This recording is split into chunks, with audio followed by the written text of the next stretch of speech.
All right, thank you all for attending. We'll be getting started shortly. I'll get us with the screen up in just a few.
actors. We can make you believe we know what we're doing, when in fact, we do not.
All right, thank you all for attending this week. Thank you for your time and patience. We're going to get right into it at 6:30 Eastern Standard Time. Wanted to give more time because the looks like the days are later now. We have some problems with people and their internet, but we're just here again to get right into why everyone has to have access to the accounts, and we're going to go right into the revocable trust. As you can see, the title of our discussion today is. Make sure I pull it up for you.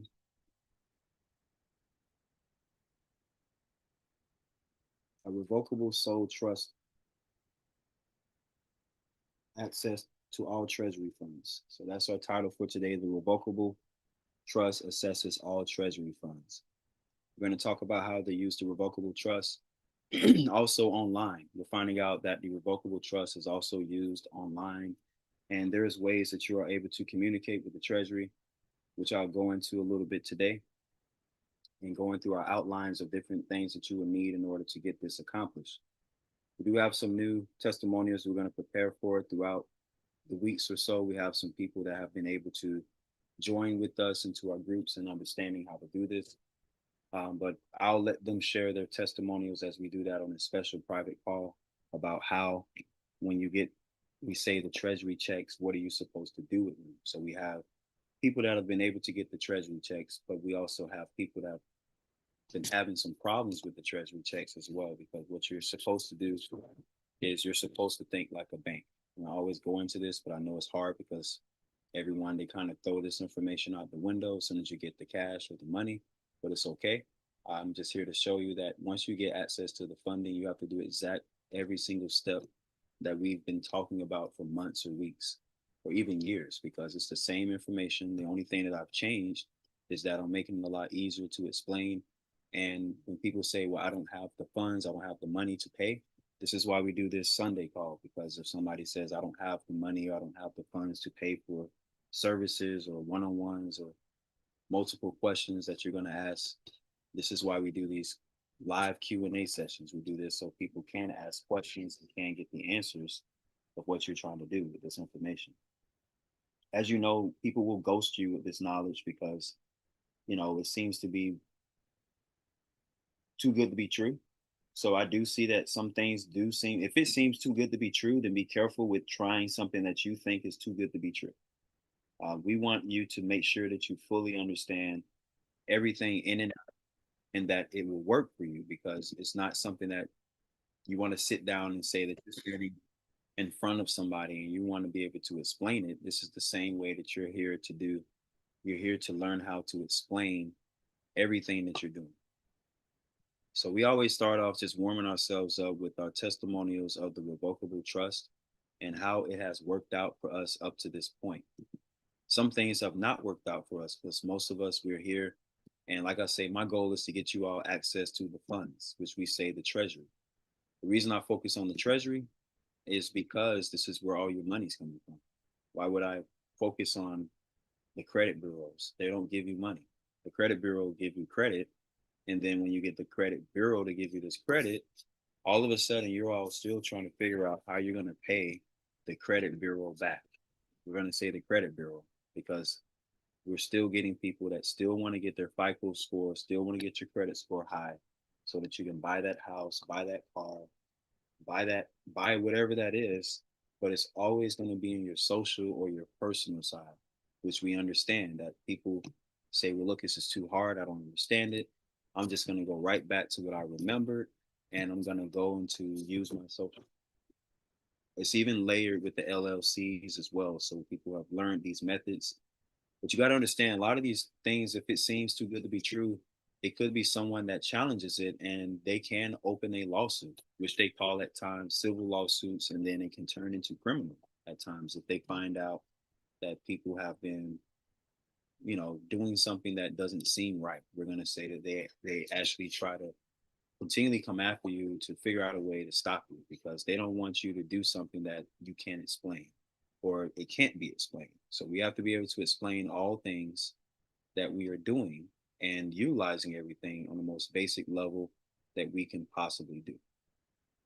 So I'll get into some of my examples to kind of get us warmed up on what exactly do I do every week and what do I focus on for myself. I got a lot of things that I have to juggle. And, most people probably don't have the exact things that I have to do, but I can just explain to you that I have to run the whole household. And when I say running a household, that means myself. I got to make sure I have my things in order with my name. Not only do I have to have my name in order, my wife, her name has to be in order. I got a daughter, I have sons. So everybody has to have an understanding of some format at some point in the future of a trust. And we're all working together. So that's what the whole point is that if you're here and you have a household, you have a family, well, your job is to work with your family, work with your household. Now, if you're divided and there's people that don't want to do this in your household, then that just shows immediately why they just don't understand what you're doing. And most of the time, people don't understand this is because I always say the number one thing that most people avoid is taxes. This is why they don't understand it. Because if you're in the background and you've paid somebody just to go in and grab, just do the taxes the most basic way, this becomes very misunderstood because you just don't know exactly anything, right?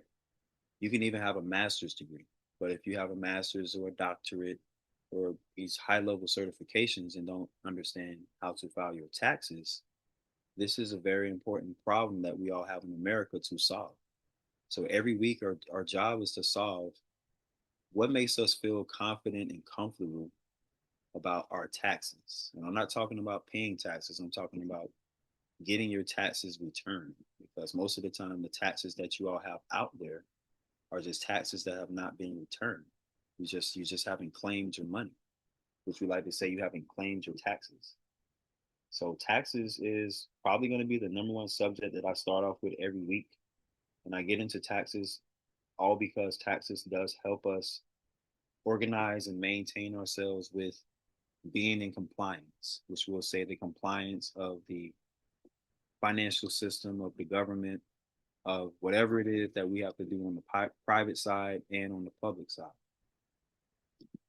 I do know that the government is corrupt because most of the times that you all are dealing with the government that you all think is the government is most of the time the corporation.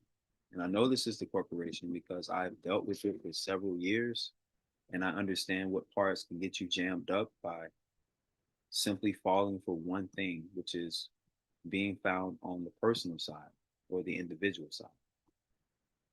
It's very difficult to get out of the individualism because this entire society is built off of individualism. Get your own money, get your own car, get your own house. These are the things they sell you. And when you get that, you're stuck because you got it, but now you got to keep it.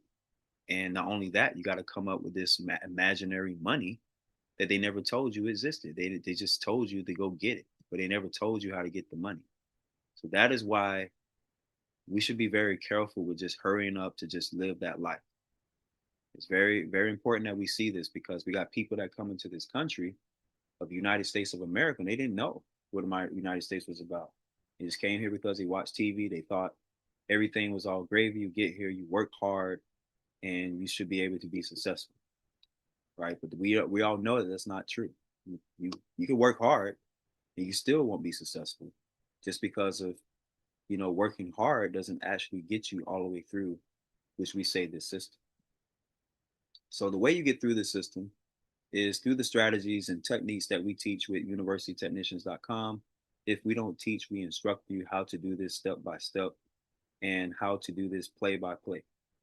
We operate as a live, which we say real time study, because we don't want you to just be out here just studying a book all day, trying to get answers from the book. We want you to look at this knowledge and information online because a lot of this knowledge and information can be found 100% online. And the reason we do it this way is because we want to keep it transparent. We don't want you to feel as if something won't work or it won't go through. Right. So I use myself as an example. I try to go through this information myself so that I can make sure that I can explain it the best way that I can from my perspective. And then this perspective at times may help explain your perspective. And then we ask questions and we get different feedback from people to understand where they're coming from when they fill out their information. So here we go. Let me pull up our first diagram that I think that'll get our minds rolling. And I know that this one seems new, but it is something that is not as new as I think it was. I thought it was new, but it's something that's extremely old. So let me go to this right here. This is the form that we're going to start off with today. It's part of our notes. And one of the forms that I thought that we had went over for the past was Form 56. So I'm going to go over Form 56 in just a moment to explain your relationship and how you're supposed to have a good relationship with yourself, as well as a relationship with the government. Let's see if this will work. So let's see if you all can see this screen in just a moment.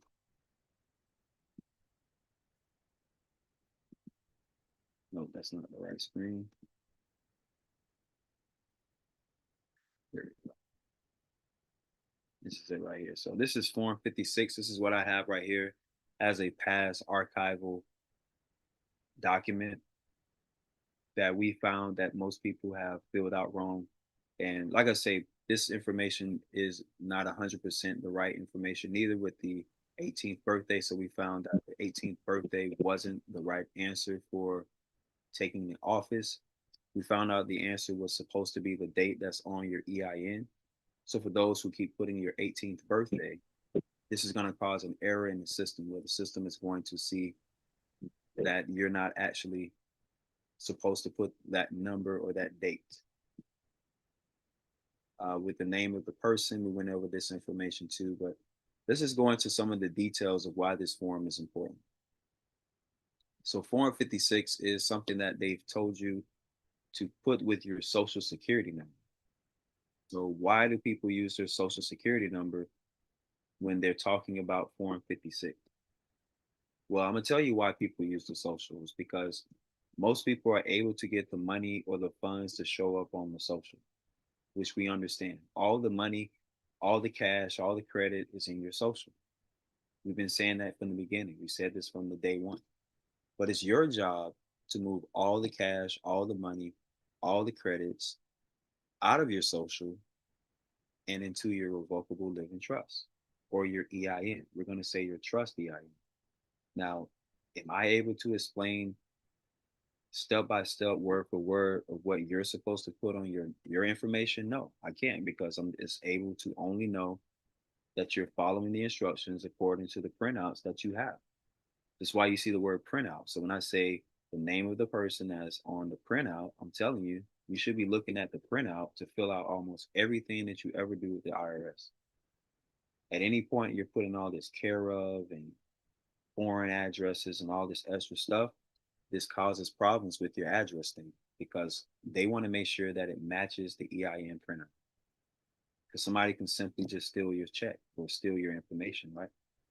So be very careful with just thinking that this is a quick cookie cutter. Let me go pass this knowledge to my friend. I'm gonna help them get their check, or I'm gonna go help them execute their trust real quick so they can get help. So we learned that that doesn't work, because even if you gave them the trust instrument, it's free. It's not like the trust instrument that you're paying us to pay for a trust instrument, right? It's free. The problem with that is that you have to use this trust instrument and you have to communicate as a fiduciary when you're talking to the IRS. So we know most people are not ready for that because we know you're not calling them. Because if you're calling them, then you will get answers from them. Everybody that I've ever worked with, and we've done everything and we've made sure that they got through all of the steps. Every time we get to calling the IRS, people go, they vanish. People, most of the time, they never call the IRS. Or we get them to say, well, I'll do it when I get some time. When that time never comes because they never call the IRS. And we got people on here that have been committed and they have called the IRS. We've even had some testimonials from some that have been able to say they actually called the IRS and they actually get responses from them. And they even say they're working, right? What we never hear is that something that we did was wrong and that they're not processing. That's the only thing we never hear. They never say, hey, your tax return is not correct. We're not going to process this. This is frivolous. All right.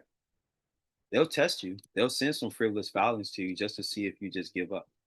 But sometimes when they send you the frivolous filing, they just want to see if you're going to respond to them and say that, hey, this is not a frivolous filing. Here is my information right here. Right. So we know we lost a lot of people just off of the frivolous filing. Because yeah, if you get a frivolous filing from the IRS or the Treasury, they're just trying to make sure you're substantiating what you said that you have. So I know this is hard because this is our first time ever realizing that we're supposed to communicate with the government. So yes, this does not go with a. This is so interesting how people use this form. But I'm going to show you where you use this form. As I said, the answer is not correct anymore for those who have been sold the 18th birthday. This is not correct. So do not put your 18th birthday as the answer. It is not your 18th birthday. You're not able to go way back to your 18th birthday or even as far back to when you was a baby. So we got to go back the way the IRS says that you can claim the credits. They say you can claim the credits up to 3 years, sometimes two, right? So it could be very important that you all begin to understand how this looks to the Treasury and to the IRS. Yes, they can see the date that you got your EIN. So you can't try to backfile something once you got your EIN printout because they can see that date that's on your EIN printout. So we have some problems with this. We have some people that try to grab the information so fast and to try to grab the check. But I'm showing you that even if you want that check, they will give it to you if you choose to correctly identify yourself and communicate as such. So as we see the name of the person that you all are supposed to have put the whole entire time, like we say, our software does all this work for us. So we don't sit here and type all this stuff in and try to send it by mail to anybody. I've already explained this. I'm going to go into that answer later of how we're supposed to send this to the IRS. I'm not going to tell you that answer now. I'm just going to explain it just to show that we understand Form 56 and we know exactly what forms it's supposed to go with.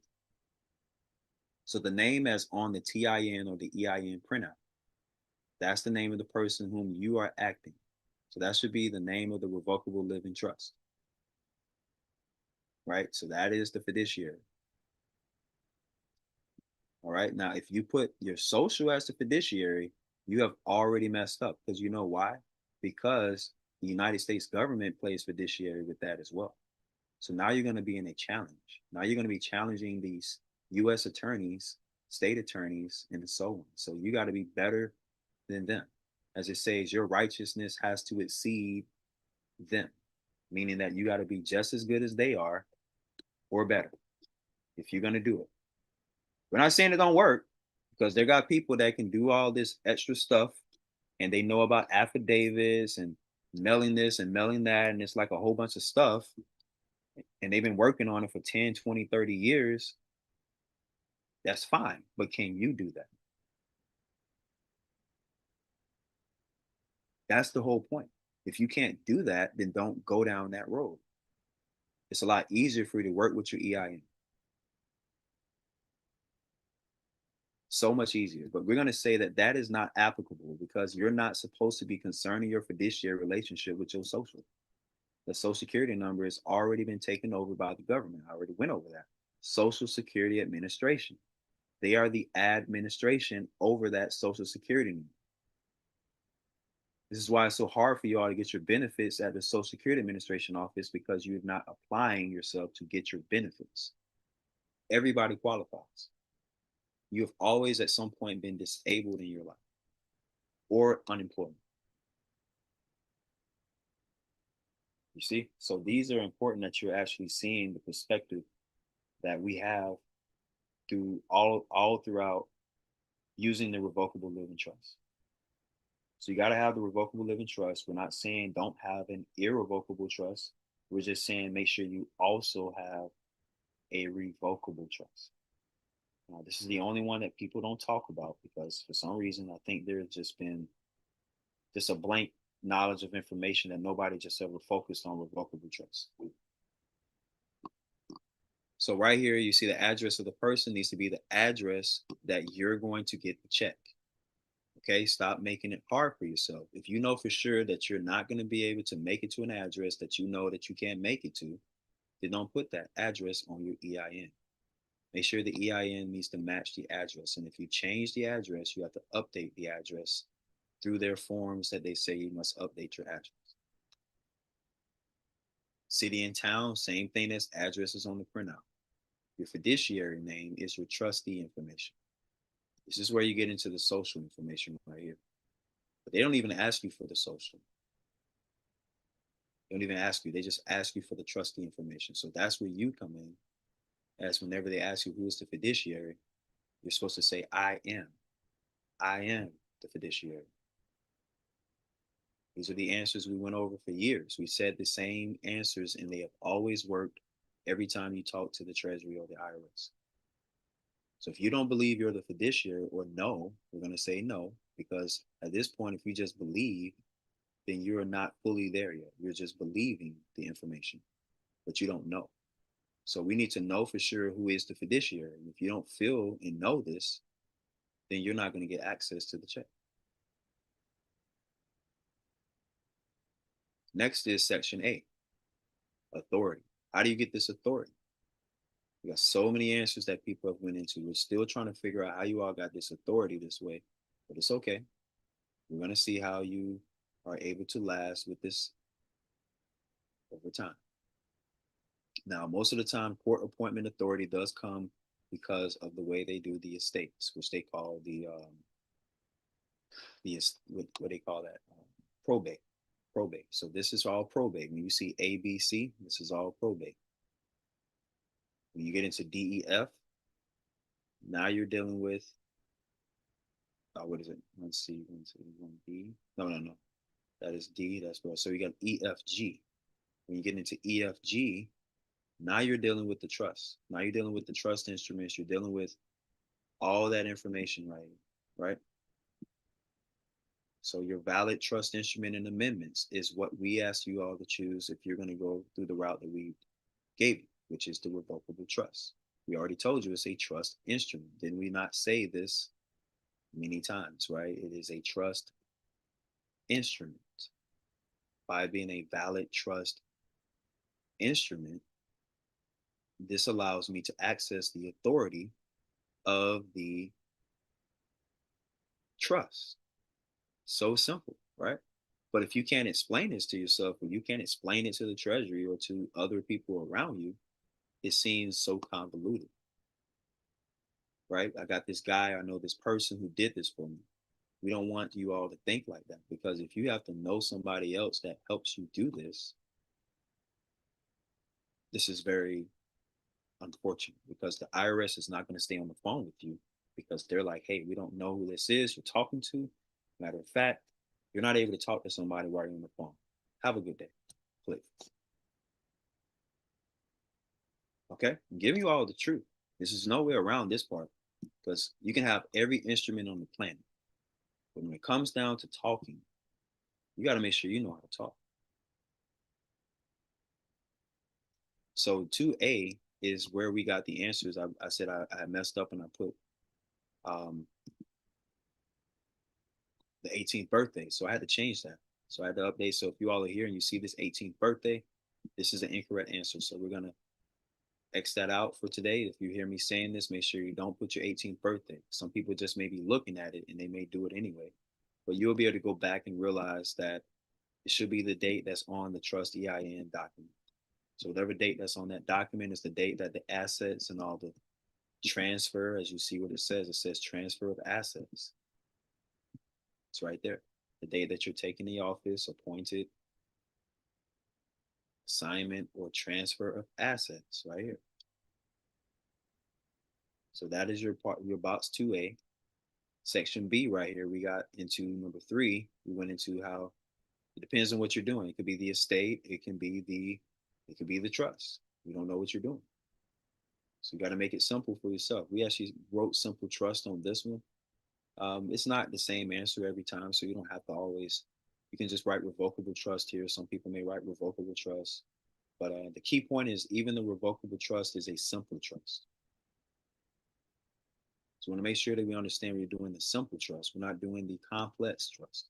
Because irrevocable trusts most of the time are going to be the complex trust. And before, obviously, this is the hardest answer that I've ran into for a lot of people. They, for some reason, are still doing this on the 1040. We do not do it on the 1040. It's always the 1041. 5, if your authority as a fiduciary does not cover all years, check here. So you don't check that box, because if you check this box, that means that you're going to keep other people in there as fiduciary. All right. So this is really the beginning of your relationship with the IRS and the Treasury when you're starting to communicate with your trust. Now, I went over this as an intro because I know this may be a hard side to talk about. It seems very uncharted, but this is the only side that you all are supposed to be on. It should be the revocable trust or the trust side. You got trust others. You also got the revocable EIN, and then you also can use the irrevocable EIN. So those are your 3 lanes right there that most of us can understand. You either got the irrevocable EIN, you got the revocable EIN, and then you got the trust others. The last option they have, trust all others. You can also use that.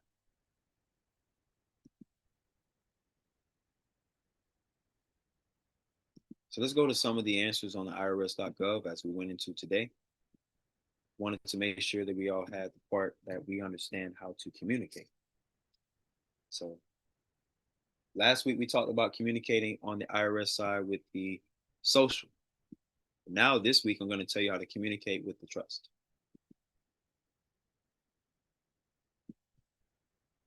All right, so once you get access to this page right here, irs.gov, you want to make sure that you remember at some point you're going to have to log in or sign in. So we're going to go through that in a little bit. But I wanted to go through the form.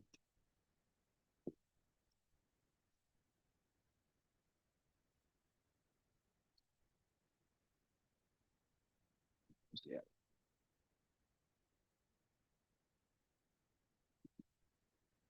I want to go through the form that tells you where you can communicate with the IRS this way with the trust. So when you use a trust and state, let's type that in for a second. Estates and trusts. So that's what we do. Our study is about the estates and trusts. As you can see, the estates and trust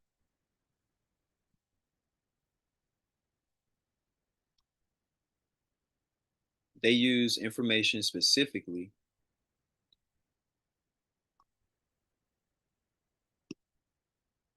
by the fiduciary. So going right into the answers, I like to say I use the IRS as my answer book for you all. But you notice that the fiduciary is using the estates and trusts. And not only is it a fiduciary, it's a fiduciary of a domestic decedent's estate. Very important that you all see this domestic decedent's estate, trust, or bankruptcy estate. So I'll be going through a series of questions today to help you all pick your brain to see where you are with understanding this, because I see one thing when I read this, but you all may see something else. Also realize that you see they have the modernized e-file. So that's what I go over to. I go over your e-file method because this is the method that we teach or instruct. We don't want you to mail it in. We want you to e-file. Not only do you e-file this, we want you to communicate with the e-file to your bank. We'll get into that. That'll be our last part that we'll talk about. As you're able to get your e-file accepted, you want to communicate this documentation to the bank. So as you can see, it tells you about income, deductions, gains, losses. And these are the 4 things that you'll be doing with your estate or trust: income, deductions, gains, losses.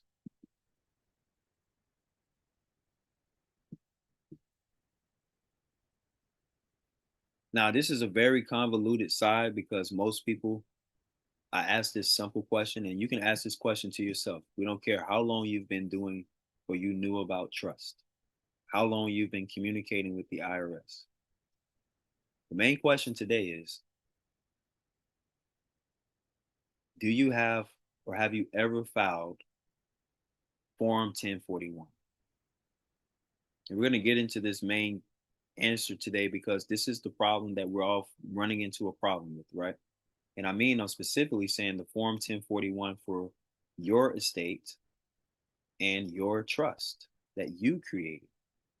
We're not talking about the trust that they created because everybody's stuck in the trust that they created, which we understand the government did create a trust when we was a baby and all these rabbit hole information knowledge, right? And they're all doing fraud and they owe me millions and billions of dollars, right?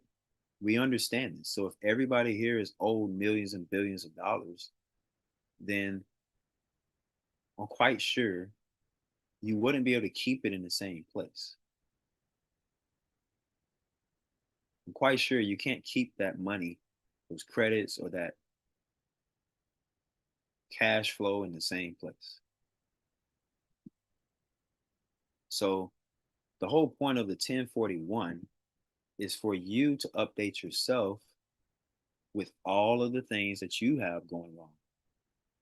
And I'll get into some details today to show you that this is answering all of y'all questions right here on the IRS website. I just read to you right here. It talks about income.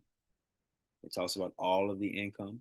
That means all of the income that comes in to your social and into your trust is what this is speaking of. The deductions, and then we'll get into deductions. Deductions are very specific. Gains, as we understand the gains, come in through your barter and exchange. Losses. Losses is your expenses. That means all your expenses and all of your bills. These are losses because you have to lose that money to pay that bill. You have to lose that money to pay that expense. That's a loss. So we're breaking this down the most simplest way because we expect you already to be doing business the way that they expect you to already understand how to do business. All right, so the 1041, if you are looking at what they're saying they're going to be processing right now, so in 2024, they're processing year 2024 right now. They will accept 1041s for years 2021, 2022, and 2023. So if you're here and you've had your trust since that time or before that time, they will accept these 3 years right here. So we'll get into how you can file for these years to get a credit, to get credits back.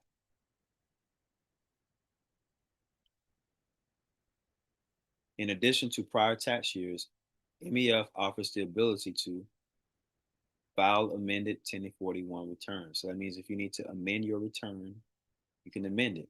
Actually, it's unlimited amount of times you can amend yourself with the 1041.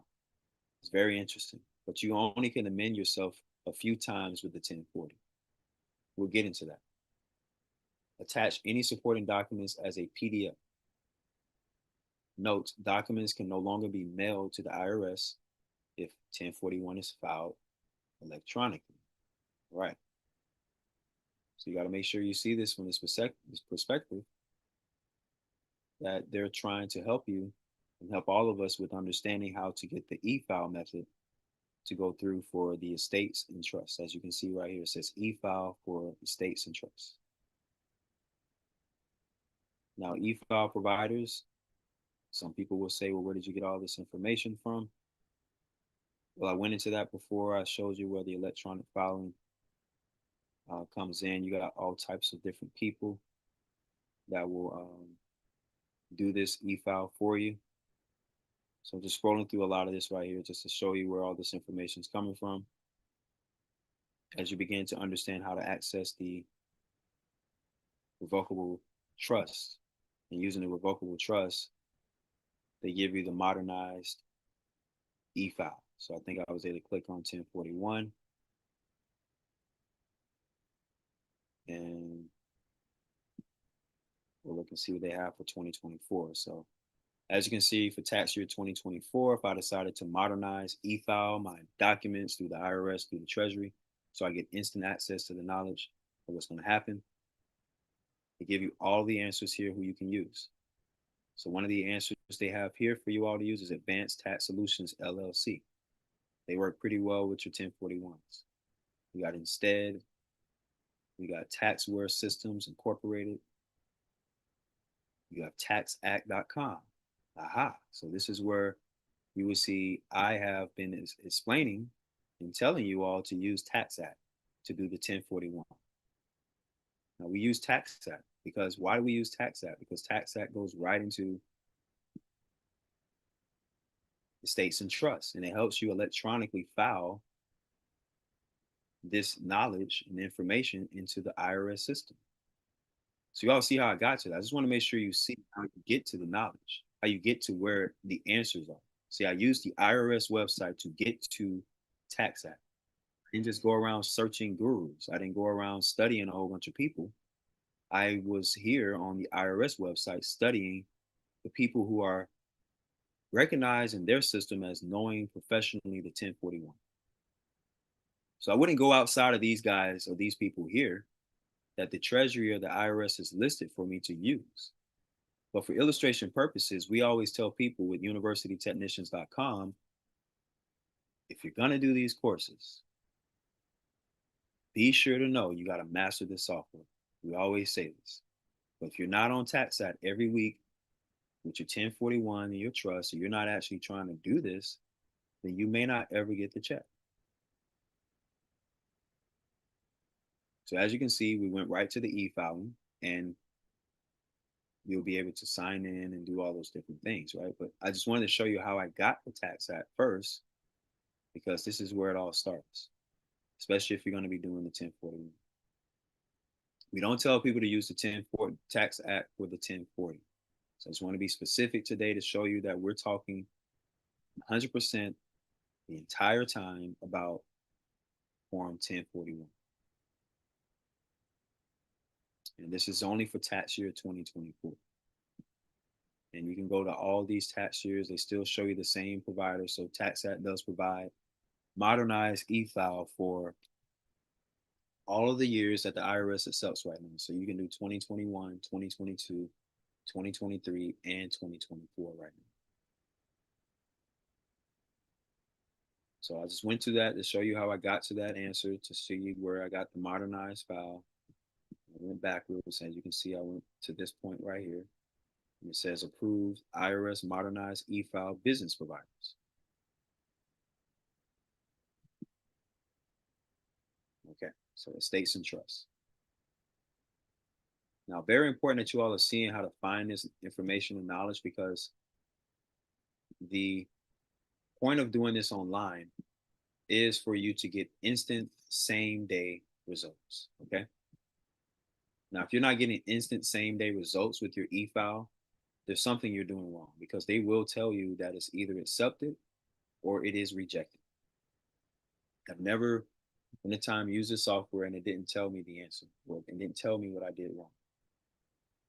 I mean, sorry, it always told me what I did wrong. I should say it like that. But this is your job. Your job is to make sure that your estates and trusts are e-file. So that's really the end all be all. Let's go to some of our notes for today, and I'm going to answer some of our questions that we have in the chat. And if you all have any questions, feel free to continually add more to those questions. So as we have for our notes today, I'm going to go ahead and pull that up in just a moment so we all can see those notes. And I'll be able to read through some of those notes today.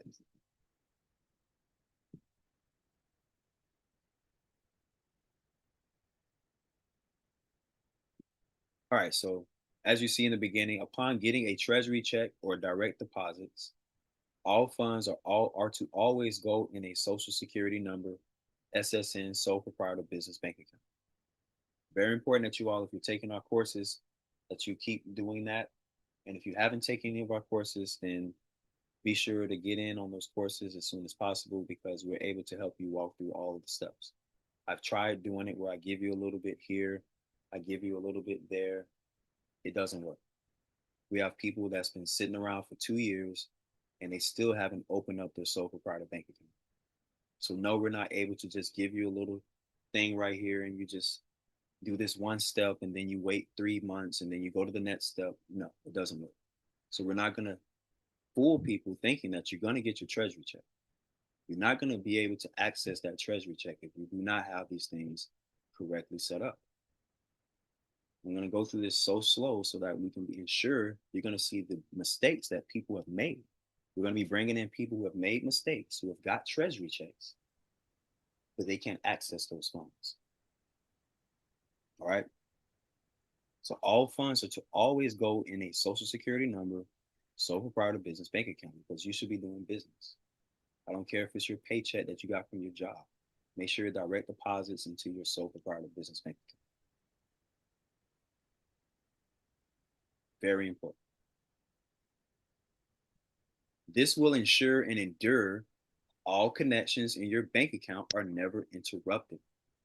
All right. So anybody got questions on this? Because I want to make sure you clearly hear what I said. I did not say go get a sole proprietor EIN on irs.gov. I did not say grab a sole proprietor EIN on irs.gov, just to be sure that everyone hears that part. It has to be in your social security number.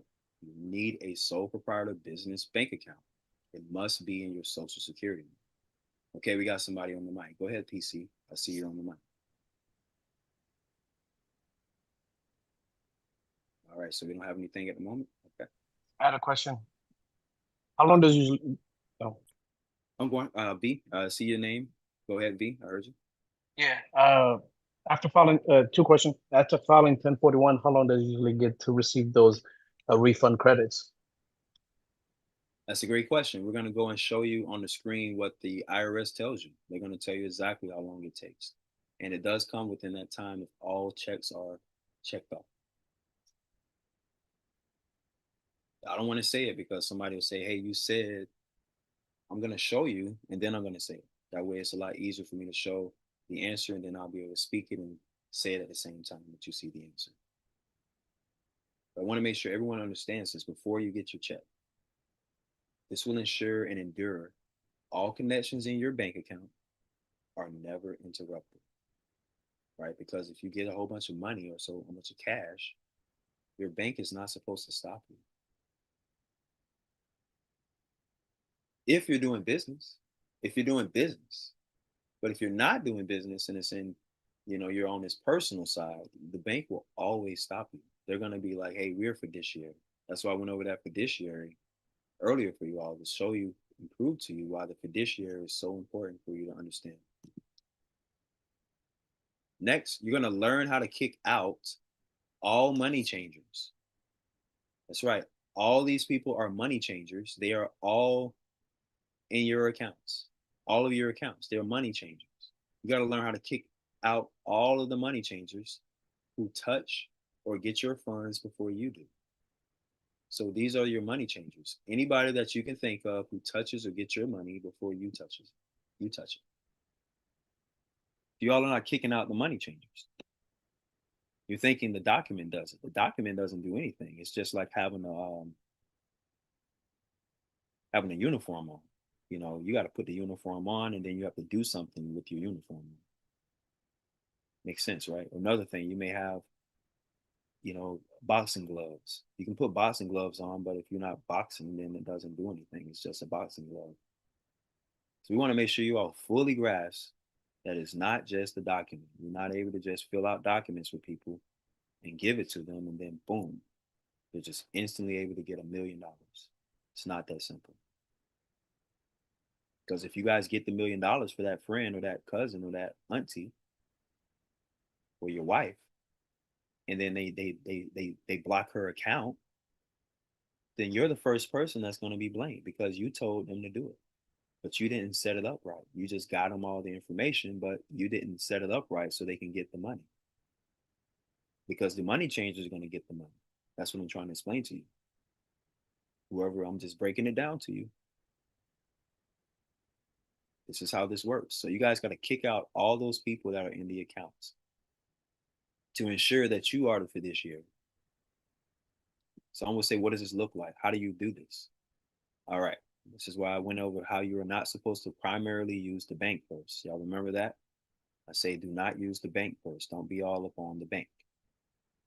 So usually it's going to work where you get a check in the mail, right? Um, if it doesn't show up as a check in the mail, you can also use your tax returns to get something called a line of credit. This is the same thing that they do when you all get credit with regular credit. They always say you haven't built up enough credit. So you have to actually learn how to use business credit to get access to funds with your credit. So that is your tax returns. They want to see your financial reports, which are your tax returns. That's why it's taking so long for the bank to give us approval for loans, because they want us most of the time to personally guarantee. And if you have to personally guarantee the loan, then you're not on the business side. Trust me, you're not.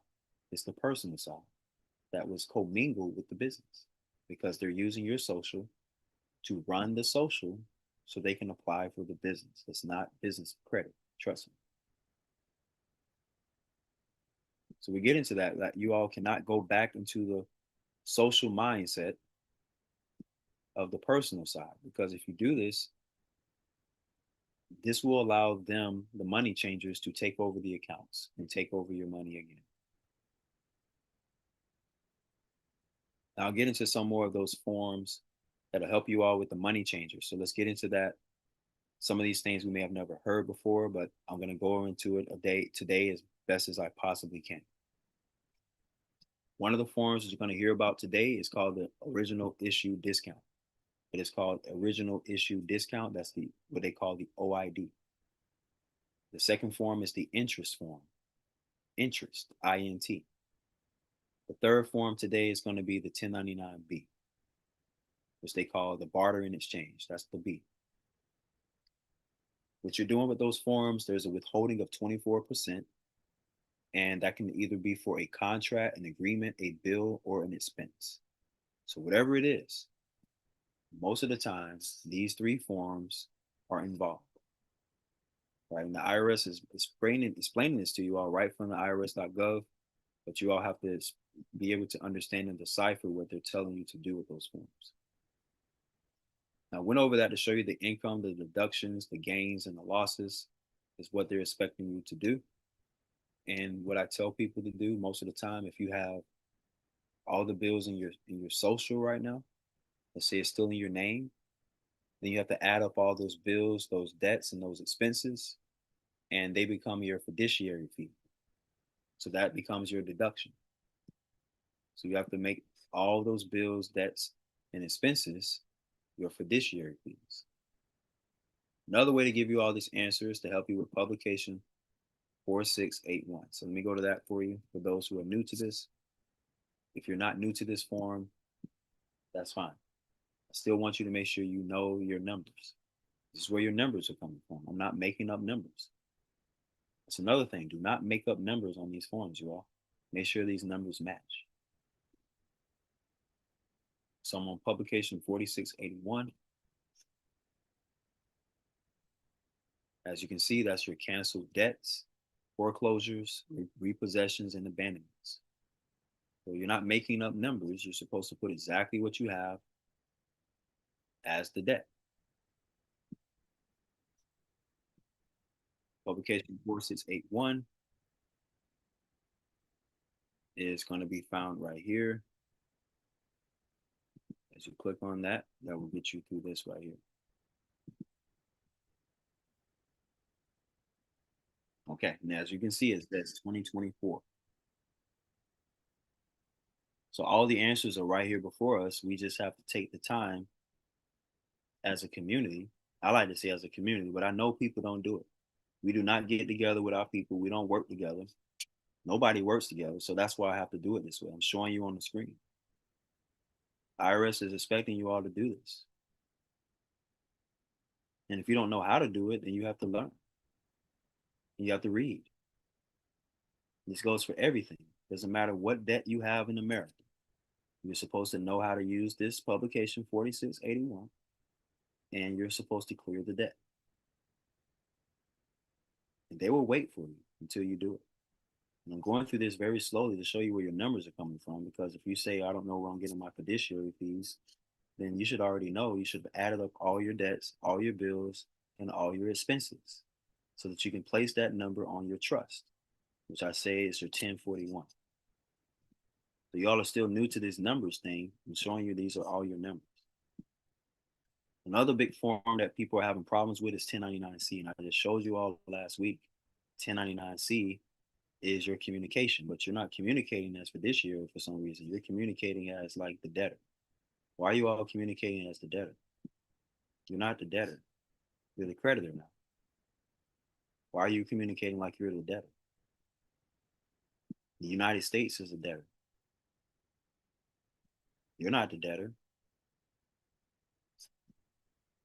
All right, so 1099-C, it's right here. They're saying if you receive it.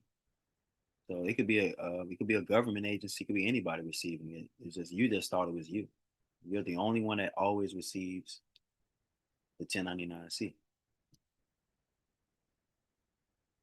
It says if you receive a foreign 1099-Cs, that means the applicable entity has reported the identifiable what event to the IRS regarding a debt you owe. And these are your identifiable events. If you want to get the answers, they're right here. So someone can say, what answers do I put? You got to make sure you follow these instructions here. They tell you the identifiable event codes. I can't go through all this right now, but I'm just showing you the 1099-C information was already there for you all to already study and go through this knowledge right here in publication 4681. Getting back to what I originally started off with is the part where you get to the insolvency worksheet. The insolvency worksheet. This is where numbers at. All your numbers are going to be coming from the insolvency worksheet. So if you don't have these numbers together, or you don't have them written down, you're just trying to keep them all in your head, this is a problem. Nobody can keep numbers in their head. Because when the IRS asks you all questions, you actually have to answer those questions immediately. You can't just sit back and say, I don't know, or can you find it for me? They're not going to do it. So all of your information is always right here. So when you get ready to talk to the IRS over the phone, you're supposed to already know your numbers added all the way up. This is where I went over this before. You already know that you guys got credit card debt. Put the total amount of credit cards you got. If you got 5 credit cards, add them all up, put them on line 1. Mortgages. Doesn't matter if you got a mortgage, if it's 100,000, 200,000, 500,000, doesn't matter. It's a mortgage. Put the total amount right here on this line, including your credit cards, right? So it's the same thing. Mortgage account and credit card debts. Car, vehicle loans, same thing. Medical bills, student loans. That's right. $100,000 student loans, you're supposed to put it right there. Accrued or past due mortgage interest. That means on top of what you owe the mortgage, they said you owe interest. You're supposed to put that number there. Past or accrued real estate taxes, taxes on your real estate. You didn't pay your taxes. You're supposed to put that there. Utilities. Child care. Means that you ain't got the babies in daycare. You're trying to let your cousin watch them. Your cousin does not have a professional license to watch these children. So you're supposed to have found out how much it costs if you had to take the child or the children to some type of camp or some daycare or some places they need to be watched. So that debt needs to go there. That's a debt. Federal or state income taxes that you owe. Look at that. So you need to add that there. So if they say you owe, even on the IRS website or the federal or the state, look at line 10. This is where it says you're supposed to put that number there. You're supposed to add all that stuff, including what you owe, right there. So I'm showing you all that you're not keeping it organized. So to the point where you get to the IRS, you need to be able to talk to them and say all these things that you have written down on the forms. This is where all those documents go out the window. It's all about talking now. It's performance. judgments. That means your judgments, your court cases. If you got some court case judgments, but how much they cost, total amount right there. Business debts. That's where I get everybody right here. All your LLCs, even if you got 3 of them, you got to add up all the debts of the LLCs. Okay? Yes, it's a big one, including your sole proprietor. So that means even if you, even those as old as a sole proprietor or partner, that's where they're trying to break it down to you. So if you part of somebody else's business and they got debts and your name on the business paperwork, well, you got a percentage of that debt. That's what happens when you go in business with your family members. You put your name on the paperwork, you share the debt. Or your friend. Margin debts on stocks. That means that you got some money in the stock market, but you lost the money and you owe. This is where you put that at. And other liabilities, things that you forgot, or you don't know that you owe. Now, I went over the IRS form to show where these numbers are coming from, because I want to make sure that you all are seeing as you get to those fiduciary fees that you should have added all these up, and they give you this right here. It says total liabilities immediately before the cancellation. Add lines 1 through 14. So when you do that, you do basic addition, then that number should be right here on the bottom. That should be your number that we're going to go and say that these are your fiduciary fees right here that we're asking you to move over to the 1041. Because you're keeping all these debts on the 1040 side, you keep them on the social too long, then you're going to stay in the social. You're never going to move to the 1041. And you're not going to have a 1041 file. You're just going to be sitting back waiting, and there's no 1041 file. So I know I'm talking to somebody because I was the same way too. I just was not filing my 1041. I thought the money was just going to pop up on the social, and the money never showed up on the social. And when it did, it seemed like they always froze it, they held it, or they took it. All right? Very simple. They always freeze it, hold it, or take it. So you got to move all these things, all this money that you need, all this cash that you got as debts, bills, and expenses, or line of credit, over to the trust so that you can get the check or the funds to pay it. We're not going to get into the schedule of assets because we know most of y'all have not even filed your 1041 or moved all of your stuff out of your name into the name of your trust. When you do that, these are the things that they're saying that becomes assets. These are your schedule of assets when you do that. For example, cash and bank accounts. We talked about how you move it out your name into the name of the trust. When you buy stuff, it's in the name of the trust. You buy the computers and so on. We're not going to go through that today. I just wanted to go through the fees that you're supposed to develop with your fiduciary fees, and these are part of your liabilities or your debts. So let's close from this part right here.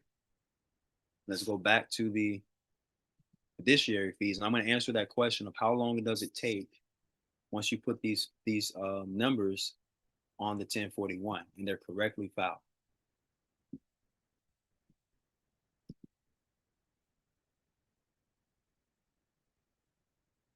So let's go to the 1099 B for a moment. Let me go to the 1099B.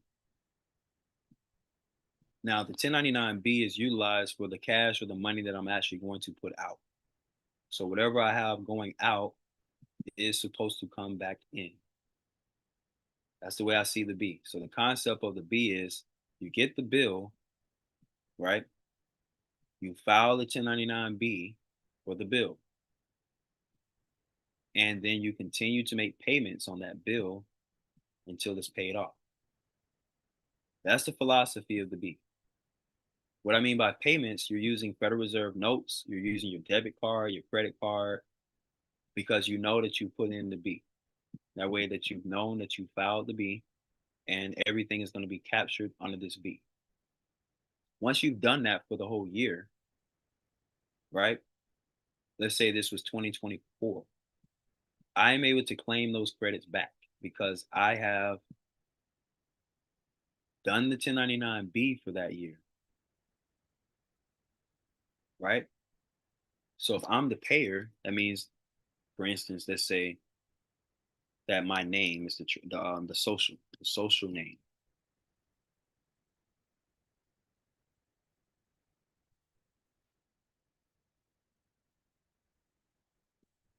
All right.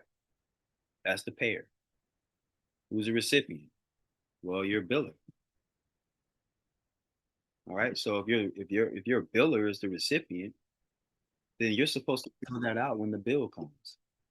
As soon as that bill comes in the mail, or you get that bill online, you're supposed to fill out the B. Some of us do the tax1099.com. I'll go to that software just for some of us who know about tax 1099 or 1099 online. I like tax1099.com better. I don't like 1099 online. It's apples and oranges. Who cares? You can choose whatever software that you like. I just like this one. So when you do tax1099.com, you're able to get this instant result the same day. So some of us are just waiting and thinking that it takes forever to get answers from the IRS. The IRS says they accept it. You're supposed to make your due diligence of telling the other party that this has been accepted. I'm going to continue to make payments on here, but we do expect on claiming the money back that has been paid into this account. Did we say that you use the 1099 to pay off the bill? No, it's not going to go away. You can't just do a 1099 and it just goes away. It just depends. Depends on how you're doing business with whatever entity you're doing. This is an example of some of the software that you're going to use if you choose to use the software. And you see they go through all of the 1099s. Look, 1099B right here. So I'm going through the IRS to show you where I got the information from first. I didn't just go to the third-party software people. I just wanted to show you if you were doing this on a regular hand by hand, all you're doing is using your social security number and name. It's just the missing step that everybody in America is not doing. You're not claiming, you're not asking for your money back. You're just leaving it there. So your social security name is the payer if you have the bill in your social. Now, if you're like us, what we told you to do in our courses, the payer should be the trust EIN. Okay? That's the real one. That's the one that we want you to really do. Because now I can do this 24% federal income tax withholding right here. As we know that the federal income tax withholding is something that people try to do, but you all are not correctly doing it, and it may kick back because you can't really try to do it on your social too much because it brings a huge amount of money on your social. All right. Very important that you all learn how the federal income tax withholding process goes. Any questions on the 1099B? Because this is the only two ways that you're going to be filling out this form. Trust EIN or your social. Those are your two options for the payer. The other part that we have is the 1099 INT. INT. So that's another form that we got. We got people that have been able to get the INT. What is the INT? Well, the INT is the interest. Quick question about the 1099B. All right, go ahead. Have you ever looked into with the 1099B getting the QSIP on the account numbers, and then once you get the QSIP, just requesting 1 to 3%? Okay, yeah. So what you're saying is the 1099B. Like that. Can you hear me? Yeah. All right, there we go. We got somebody else saying something too. All right, here we go. So on the 1099B right here, this is what you're saying is the QSIP information, right? This is the recipient copy. So I wanted to show you what copy I'm giving out. I'm giving out the recipient, their copy, right? Now, when you get into QSIP, that information is supposed to be right here.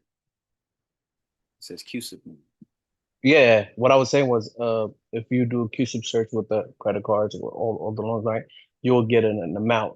And once you get, if you do a smaller pool where exactly where how much yours is, and you could just do 1% of it, and then file the 1099B, and then do the A and the reverse B, and then file it with the 1041.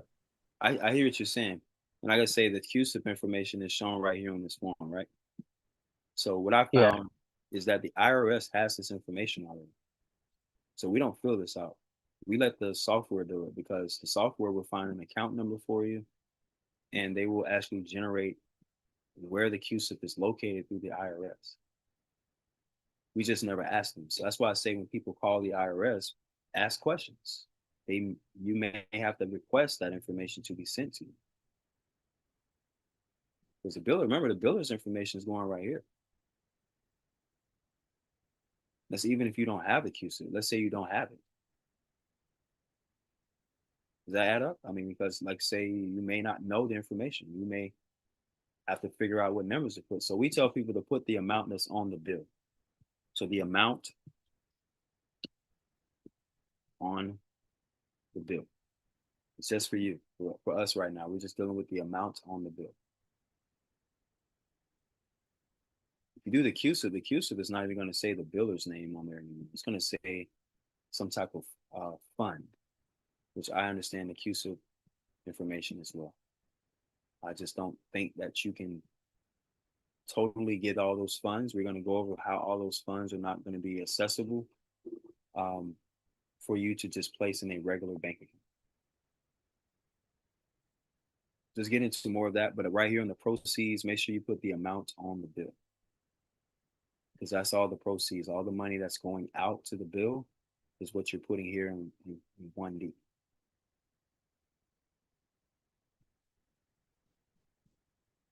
All right, so let's go back to the INT. I want to show you how the INT works. So the INT works similar to the B. This is your interest because a lot of you all have interest that you have not claimed. The INT. Let me see if I can find that. The form INT is filed is your interest income. So remember, you're charged interest income. It says to whom you paid amounts reportable in boxes 1, 3, and 8 of at least $10. So if you paid over $10 in interest, that INT form is something that either you filed or you're supposed to receive from someone who has received over $10 in interest. It says for whom you withheld and paid any foreign tax on interest. From whom you withheld and did not refund any federal income tax under the backhold withholding rules, regardless of the amount of the payment. So that's your INT. And that gets into your withholding. Let's look at form INT. And here we go. This is an example of form INT. Interesting.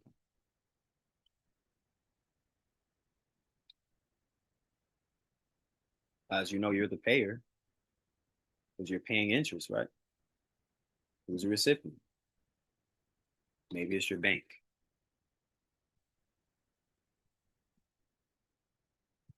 Or it can be your what? Credit card. Don't you guys play APR every year? Do you all never think of that? You ever thought that the INT is necessary for the credit cards? You're paying interest every year, right? They tell you right before you get the credit card. They say, hey, you will get this amount. We're gonna give you $10,000 line of credit, but on top of the 10,000, there's interest.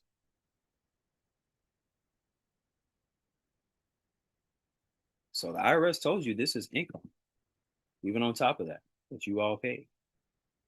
But you have to get it back because you're not going to get it back. Look at that. They got CUSIP on here too. That's right. They got the CUSIP right here. I understand. You see the CUSIP number. But it's expensive to get those CUSIP numbers. So we're not going to send everybody down those rabbit holes of grabbing the CUSIP because you may not get it in time. Now, if you can get it, that's great. Definitely see a way to get those CUSIPs. But I'm showing you that the IRS is already knowing of the CUSIP, and there's a way that they can generate that information for you if you choose to request it from the Internal Revenue Service. So that's one answer I gave you all here for the INT. So that'll fit categories of like credit cards, banks, things of that sort. Let's say another form that we all went into is dealing with the OID. So you see the instructions for both of these forms are the same. It looks to be the same. So they say instructions for forms 1099 INT and 1099 OID.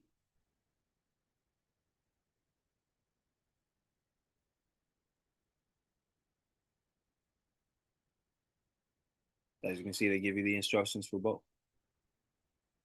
So let's go to the OID since they're talking about the OID, and that's our last form for today that we're going to speak of in this part right here. So let's go back, and then I'll go back to our notes in just a moment.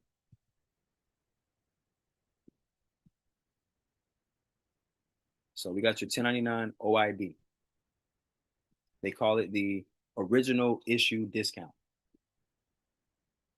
How do you use the OID? It's a mysterious document. They've never explained it, but we're going to read it right here today to show you how to use the OID.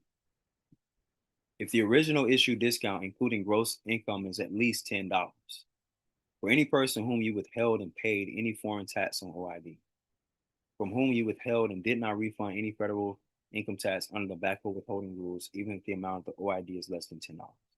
So it looks exactly like the INT. So they're both synonymously the same form in a way. OID and INT. So let's go to form 1099 OID. Let's scroll down right here. I'm going through this just so you all cannot feel unfamiliar with these forms. You want to make sure you look at these things, ponder upon them, notice where you fit in. And where you fit in at is always the payer. Trust me, you're always paying something. So who's the payer? Well, it's got to be the social or the trust.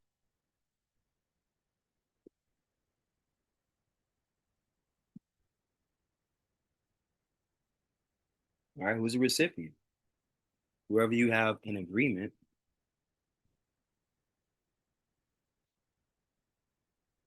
/ contract. That's it. There you go. So your OID deals with your original issue discount of your contract or your agreement. So usually that shows up on paperwork such as loans, loan agreements, any agreement that you can think of. So that's your paperwork.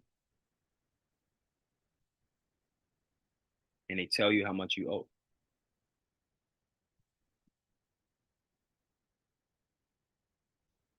All right.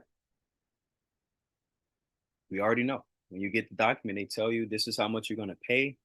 These are your installments, but we're asking you on the OID, you're supposed to put the entire amount that they have on the contract.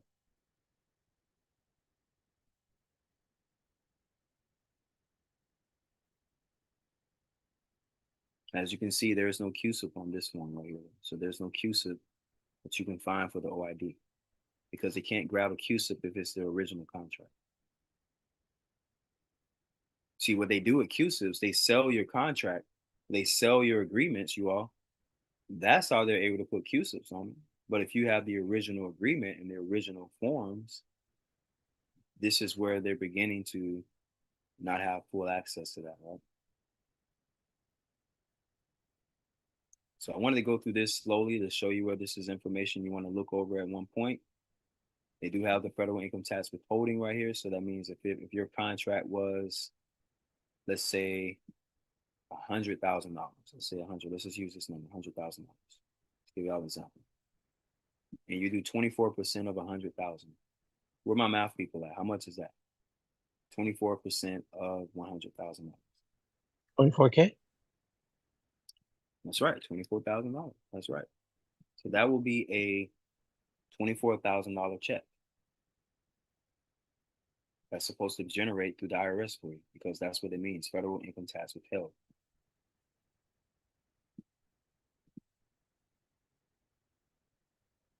Okay, so this is very easy. It's easy to do, but it's probably very complicated to understand for a lot of us. I'm giving you all the recipient name. I don't know the recipient name of your recipients, but I'm showing you some of the recipients that you all already have. You already got some agreements with some people, some contracts, or some paperwork that say how much you owe. But what you're not doing is you're not filing your taxes for this amount that's shown on the contract each year. Even if you didn't pay it off already, you still need to file the amount that's shown on the contract every year until it's paid off. So this is your OID in a nutshell.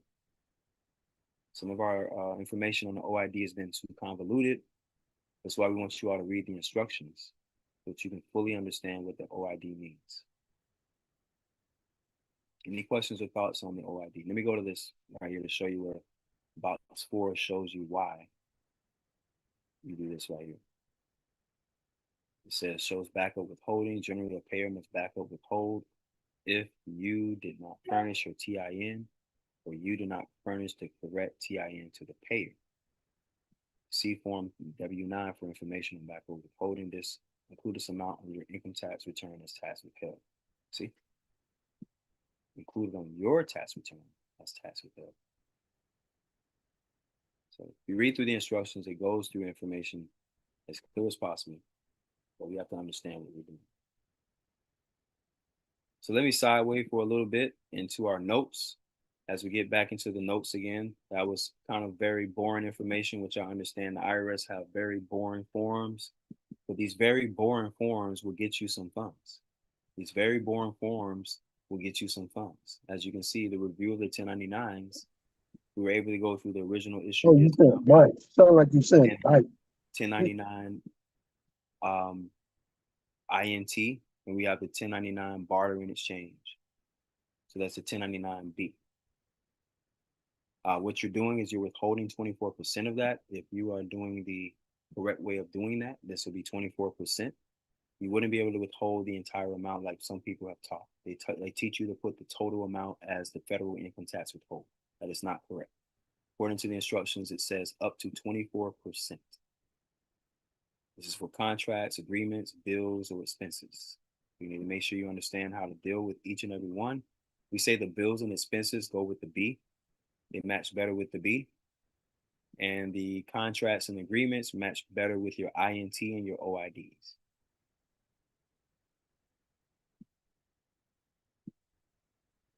All right, so let's go into I'm gonna go into your the answer for when someone asks about the 1041 earlier. I'm gonna tell you how long it takes once you go through these processes. The deductions for managing your personal Social Security account are added up as fiduciary fees. So if you're here today and you're just now hearing this for the first time, everything that you have going on in the social is supposed to be a fiduciary fee. That means if you owe money in the social, I just gave y'all the answer with the publication 4681. You add up how much the total amount of your student loan is, add up the total amount of your car, add up your credit card, add up all this stuff that you say that you owe money on. That's your fiduciary fee. But if you're sitting around saying you don't know what you're gonna do, I don't know what I'm gonna do about this, and you're just trying to go work, we know this is not gonna work out because there's no way you can work yourself out of that. There's no way. So why don't you just file your taxes, put the total amount on there, and be good because it's already negative anyway. So this is why the deductions for managing your personal Social Security number account is very important. You need to have all those things added up as fiduciary fees. Examples are all bills, debts, and expenses of the social sole proprietor required to be filled on Form 1041 to claim fiduciary fees. So this is important because, we say, how do I get those credits back? How do I get that money back from the IRS? How do I get the credits? Well, I just went over, this is the 1041 side. You all are not able to get credits back if you're not on the trust side and you're still on the social side, trying to talk and try to argue and try to fight these people. You're not going to win because you're on the social side. Now, the minute that you get on the trust side or the 1041 side, it's a lot easier for you all to win and to communicate with the Treasury. Plus, they don't even talk to you the same. They talk to you on a different line. And this is a fact. So when you call them, they don't even talk to you all on the same phone line with the IRS.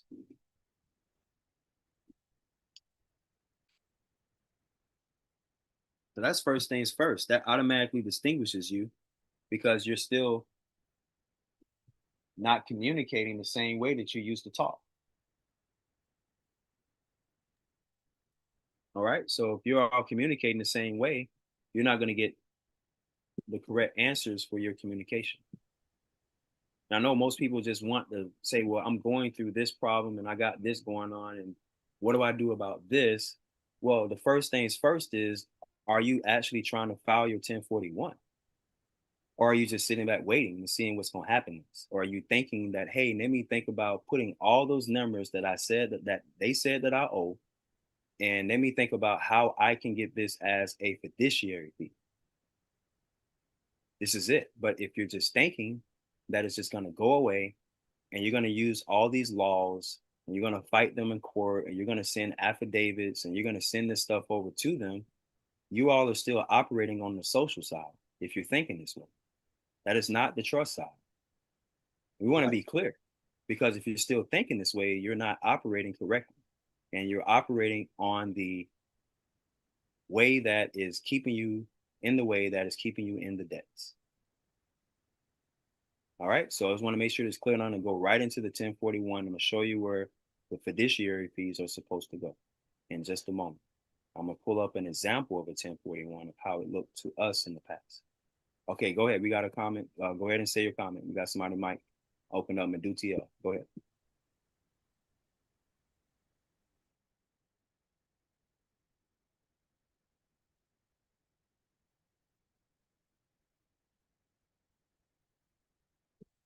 All right, go ahead, Madu TL. You got the mic. Go ahead with your comment. We are waiting on you. Hello? We hear you well. Hear you loud and clear. Can you explain? I didn't listen to the beginning. This is Gregory Taylor, about the CUSIC number. Is that part of your social security account?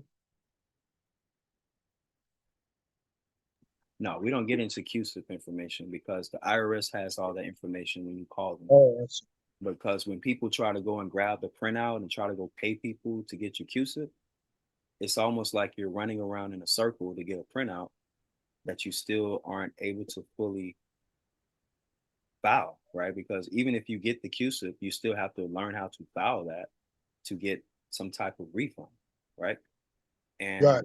we understand people keep trying to do this, and I'm going over this so slow today to show and prove that you're not supposed to do that in your social. But for some reason, Okay. people are still trying to grab the CUSIP, and then you're going to file for a huge check in your social. Now, I have another question. A while ago, a little while ago, I did accept for value. Now, to be able to get a refund from that was successful in a cancellation of debt, you got to already have your trust set up to be able to get the money back from that, doing that accept for value. That's everything. I don't care if it's the accept for value. You can do the 1040V, 1041V. Oh, sorry, no, not the 1041V. That one actually will work out for you if you do the 1041V. But all these things that people are saying, they are always telling you it's on their social. And I'm always seeing this, and I'm trying to make sure everyone clearly sees where you're supposed to put all the funds. They're not supposed to be on your social. It needs to be on your trust. Because if your social is the place that the government always had access to just grab your funds and freeze them or lien them, then that's the whole point of having the trust. The trust is where you move your assets to so they can be protected. And we got people who think they're irrevocable trust versus revocable. It doesn't matter. As long as it's out of your name or your social, you should be okay. Right. Now, it was just for the taxes. When I did the separate value, it was for 7 years just dealing with IRS debt. So that's got to be, I still have to do, as well as having the trust and to do the 1099 to be able to list those tax debts that I paid in the past with the separate value. Now, short answer is no. Short answer is no. You're not going to be able to use any of that because once again, you're using it in the social, right? So I'm going to go into an example that led me all the way to 2018. I'm going to give the example, then I'm going to show how it looks whenever we know for sure that someone has filed the 1041. Right? So if you Now look, I'm into my trust. I'm into my EIN from the trust. okay, I'm in my trust that I have recorded. it doesn't matter about that. That's what everyone keeps thinking. It's the document. I'm showing you that it's your tax return. All right. So if you can't say, I'm on the phone with the IRS and the IRS asks you, how you doing, sir? What is the EIN of your trust? That's the I question mean, I'm going to ask you. But if you're saying you're giving them your social, right, I understand. this is interesting why the IRS is talking to us on the social side, because when you call the IRS, you're not supposed to give them the social if you're talking Right. about access to credit. Well, that's what I meant, Brother Wallace. I meant the EIN to the trust. Right. But remember, you said you did the acceptance for value But on I your didn't, taxes, right. your I social. didn't have a trust back then. Correct. So you see where I'm going? So those that has to be moved over, all that, whatever it is you accepted for value, has to be moved over to fiduciary fees. So Could that you you say that can, one more time? yes, So, all those numbers that you said you accepted for value, that yeah, number, whatever year that is, has to be moved into fiduciary fees. That is what fiduciary, uh, it's called, fiduciary fees. fiduciary fees. Correct. Yeah. And that will make it able to be filed on a 1041. Oh, okay. Okay. Now, if it's on a 1040, this is not fiduciary fees. Right. This is called Schedule C, expenses and income. This is where the Schedule C, but we're not talking about Schedule C today. We're talking specifically about fiduciary fees. So I'm going to give you all the example of what I mean. I don't even know why I keep popping this picture up. This is not the right picture. Where is this at? I thought I just had. But it's not too late to then put that what I did in the past on the fiduciary. Correct. Yeah, you have to go to that year that you did that on. And when you do that, that will then give you the year that you're doing it, and you will put the fiduciary fees for that year. So I'm going to give you all an example of a 2018 tax return that I did in the past for myself. So this is an example of a 2018 tax return. If it allows me to see this preview, I think it keeps showing the wrong preview. Let me close this one out. Oh, that's not it. Keep going to the wrong preview. There we go. That's the right preview. So this is an example of a 1041. It's an old location that I stayed years ago. So we're seeing how it goes straight to a location into an apartment and locations and all those things. Hold on one second. Hold that thought. Let you all review this for just a second. I got to grab something. Minister State and Trust, 1041.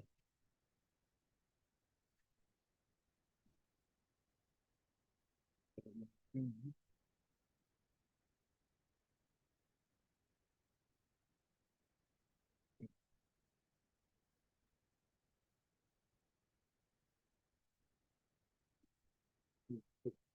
Yeah, I am 2018. There it is right there, 81 dash. So, but I didn't have that back then. It was 7 years back in 2006. Your mic is still on.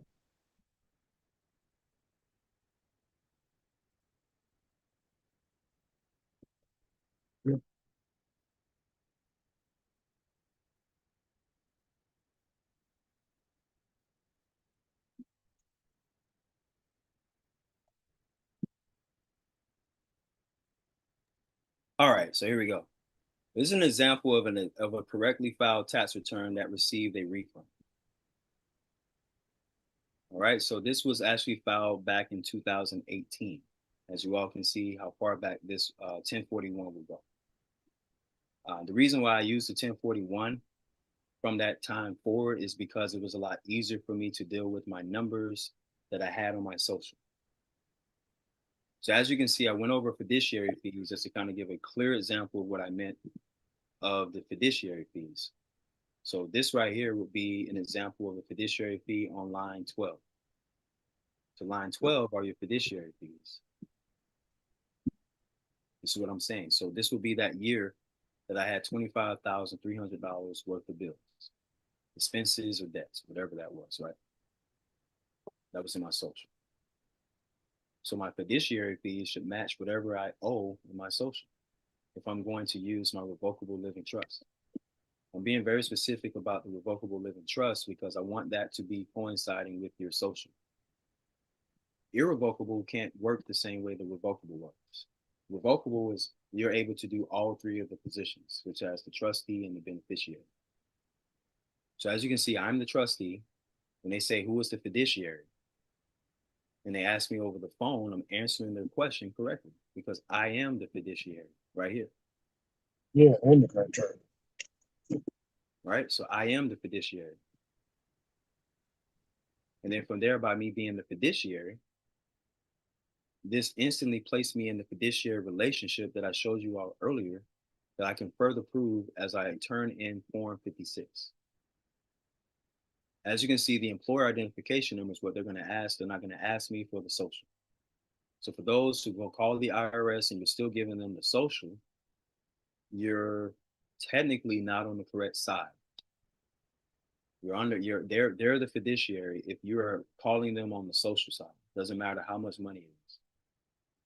Okay, very important that you all see this from that perspective. Some of you may say, well, I have sent in some held harmless documents, I've sent in some liens, and yada yada yada. Therefore, I have all the power.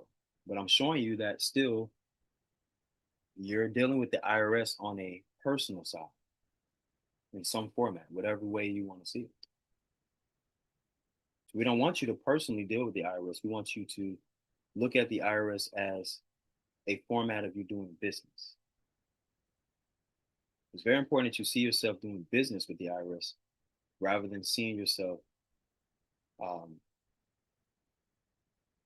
pretty much trying to figure out a way to maneuver around what they have felt is that they have power over. Now, they are the fiduciary because they gave you the social security card and all that stuff. But as long as you keep using that social security card, they will continually have power over that social. So the name of your trust or your estate needs to be the name that's on your EIN document. That's what you put here on this line right here. The address where you want the check to go, you want to put that address there, wherever you want the check to go. As you can see, I placed it in as a regular old address at an apartment. It does come to that location. Whatever address is on this document is what the IRS sees as the address they're going to send the check. That's what we find. You can change the fiduciary's address at any time if you choose this box. That's why we did that, and I did change the address in the following next year. That's where I wanted to make sure I showed you all where the fiduciary fees go. So that's line 12. This is where I'm going to use this as a line of credit.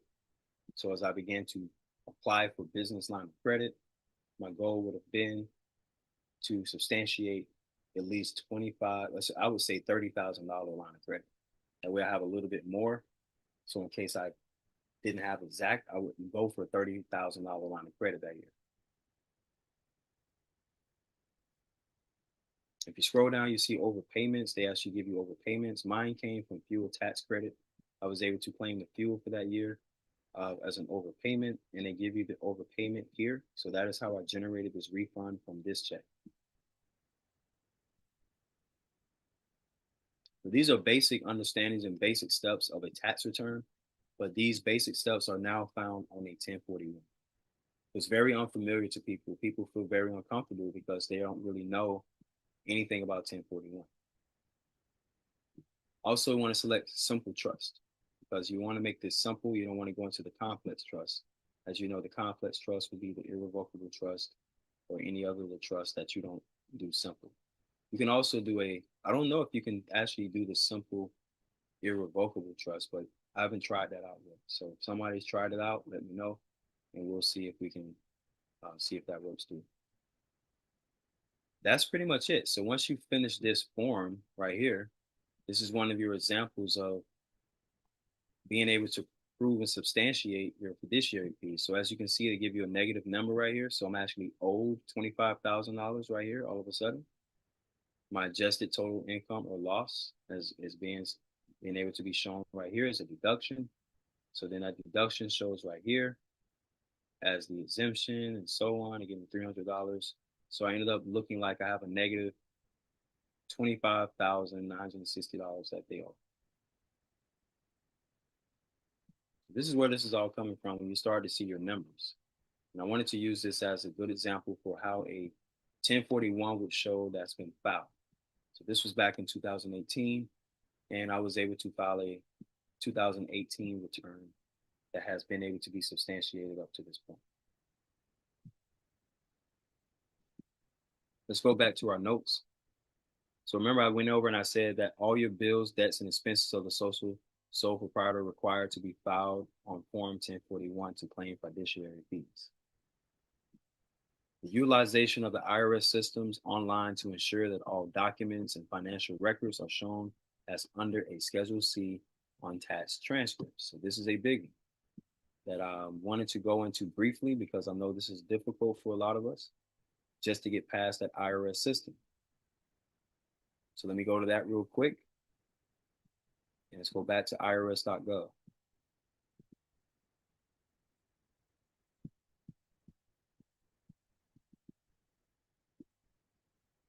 All right, so everywhere on irs.gov, no matter what, every time you need to log into your account, they have updated the entire United States government and all United States people who are in the United States. You are basically able to access everything online. And I mean everything. All right, so the way this works is you want to sign in. Now, if you can't get past this, this is some stuff that you all have to do because of your ID Me. So you got to have this ID Me thing pretty much accessible for you to access this account. It does show everything. It shows your 1099s. It shows everything. So when people say, hey, does it work? Well, yeah, it does work. If you log into your account and you see what works, it will show you what works. So here you go. This is your example. We say to do this on the individual. Can't do it on business because it's just going to show that you have a sole proprietor EIN that we didn't say get an EIN for. We say use your social so that you can substantiate the Schedule C so that I can move you over to the trust. So if you can log into this and you can see your Schedule C, then you have done great. And I mean on your tax transcript that it needs to show your Schedule C. As you can see, ID Me is something that you can't get past. You have to go through this. And it is very important that you figure out a way to have an address that matches your ID. Because they won't let you go past this without the address matching your ID. We tell people once you get to this screen, try not to go through all that email stuff, to scroll down right here and click on your Gmail. You already know you got a Gmail account, so just use this. They're just going to go and verify a few things, but for the most part, it should let you in the system. When you click on that, it should automatically select what email you're going to use that you're connected with, and it should generate that information for you. If I've done this correct, I should be able to get in right now. All right, so I did everything correct. I'm going to just go ahead and choose that one, and I'm going to have them text me, and I'm going to go ahead and get into this account now. Now, I'm going through this very briefly just to prove that you all need to make sure that you can access your account online. This is the true government IRS, so you have to be able to do this 100% online.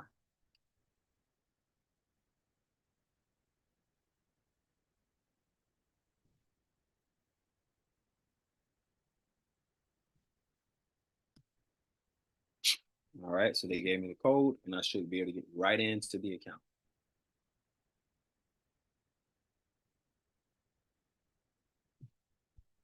All right, there we go. Look at it. It says your name at the top.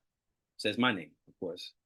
This is how it should look for you. When you access your account and you go online, it should be very easy for you to access your name and your information through the IRS this way. This is also revocable trust because your social is also seen as a revocable trust, right? Now, at any point that you're not using your social as a revocable trust, the IRS is just going to assume that you're right back on the individual side. So they're just going to bring you and start treating you back like you were a personal, regular old account. Now, if you've always substantiated yourself saying that you're a trust, then the system should also update you as well with seeing that information. Now, I'm not going to go through all my private records to show you everything as of now. I just wanted to show you how to navigate through this and how to get to this location. It's very important that you see where you owe something. It will tell you right here if you owe. I don't owe anything. It'll tell me right here if I owe. 2024, no information. 2023, no information. 2022 or 2021. So this is something that you want to check. Make sure that you have anything that you owe. And if you do, you want to add that to your fiduciary fees.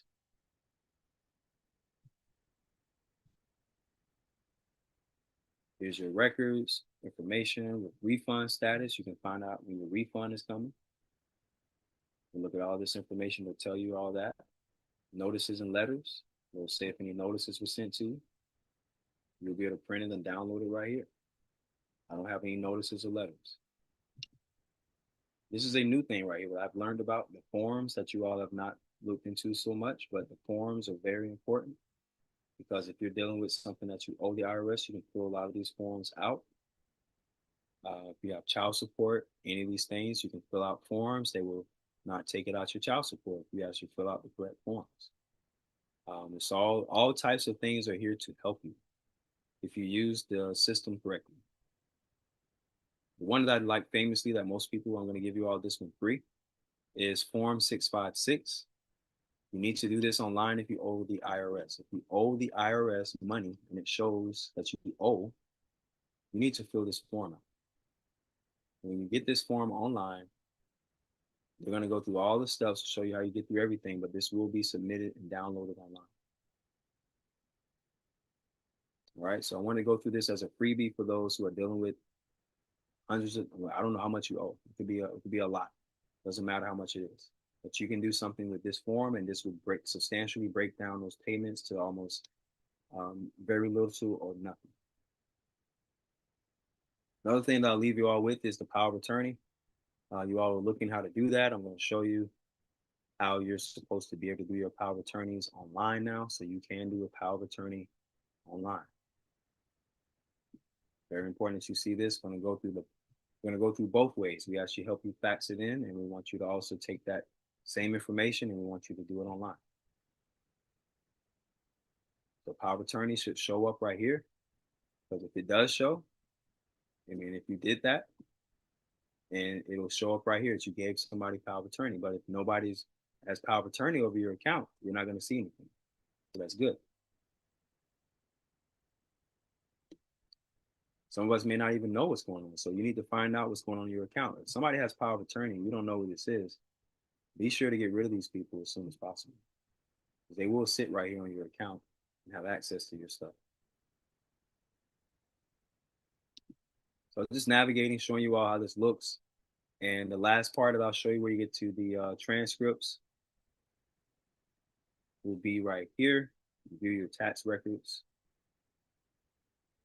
Now, you should know how to do all this stuff yourself. If you have to have a CPA or an accountant do this for you, I'm sorry, you're setting yourself up like these celebrities. Every celebrity that you've ever heard of that they hired somebody to watch their money. I want you all to look at all those reports of every single person that's ever thought to do that. They were famous, they had millions of dollars, whatever it is. Always find out what happened to them. So if you just can't log into your account and somebody feels like this is just so hard, I can't do this. This is going to be very unfortunate for you as you begin to lose a lot of money. All right, so it's going to go into your return summaries for the last years if you all need to see all that. That's not what I'm here. I'm going to go through your transcripts. I wanted you all to get to this part where it says loading your transcripts. And this is where I want you all to understand everything here. So go through this information. Make sure you look at everything and thoroughly review everything that you know that you have about yourself. I won't be clicking on any of this information right here um, because I have to make sure I find exactly where this is at. Let me see if I can find an example of a 10 Schedule C showing up.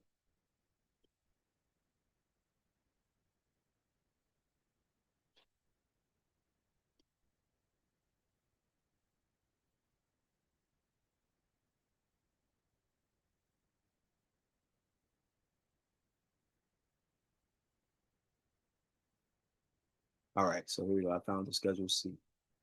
It should say self-employment. Yeah, it should say self-employment. Sometimes it'll say self-employment or it'll just go right into Schedule C. No, this is it right here. Wages. Wages.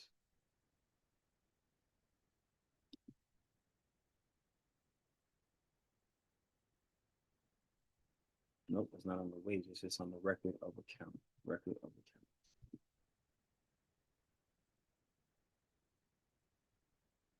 Here we go. This is it right here. So I'll go ahead and show this right here in just a moment. So you all can see this on my screen so I can show you where you're going to find the Schedule C.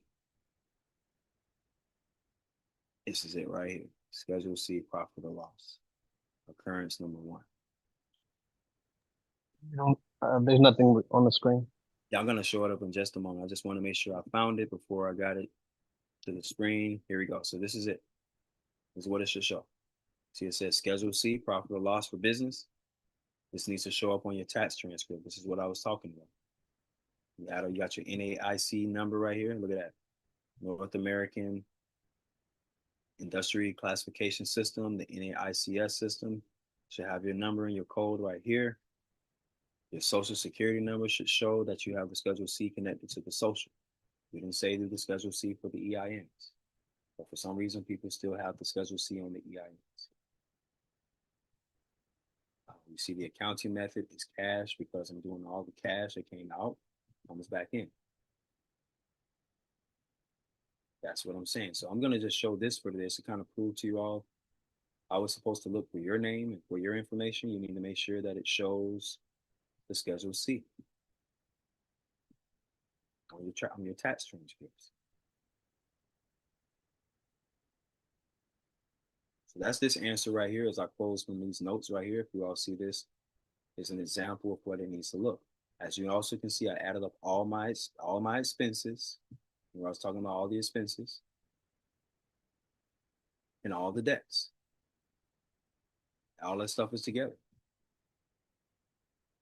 So, because when I take this 208 right here, this would be my fiduciary fee. So this is an example of a fiduciary fee I would have for 2024, just on the social.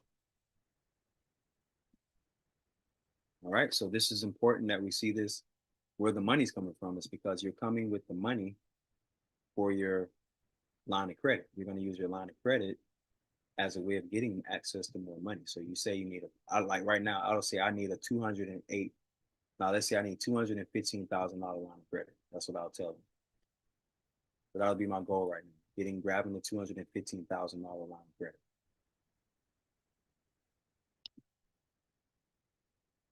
All right, so that's the example of the tax transcript. Okay, so your utilization of the IRS systems online to ensure that all documents and financial records are shown as under a Schedule C on tax transcript. So I just did that for you all to give you that clear example. You have to get through all those portals and all those logins in order to get to that point. Lastly, generating a schedule for overpayment and utilization of tax records and documents to obtain a line of credit. I just went over that. It's going to utilize all my overpayment documents and all that thing to take it to the bank or take it somewhere. Whoever can give me a line of credit, that's what I'm going to be working with. This is without the treasury check. I'll just be looking to get the line of credit prior to getting the treasury check. Next is e-file the tax return. E-file the tax return. Send a copy of your filed documents by mail with any additional details to verify your identity and address to receive treasury check after speaking to an IRS representative over the phone. Now, they will only give you this instruction if they needed to verify something. Usually, if you talk to the IRS over the phone, usually they'll tell you that they received it and they're still processing. If by whatever reason they say that it's not received, it's not processed, and it's been over the time and you e-filed it, then they may tell you to mail it to them. So that's the part, that's the time that you do that and you verify your identity.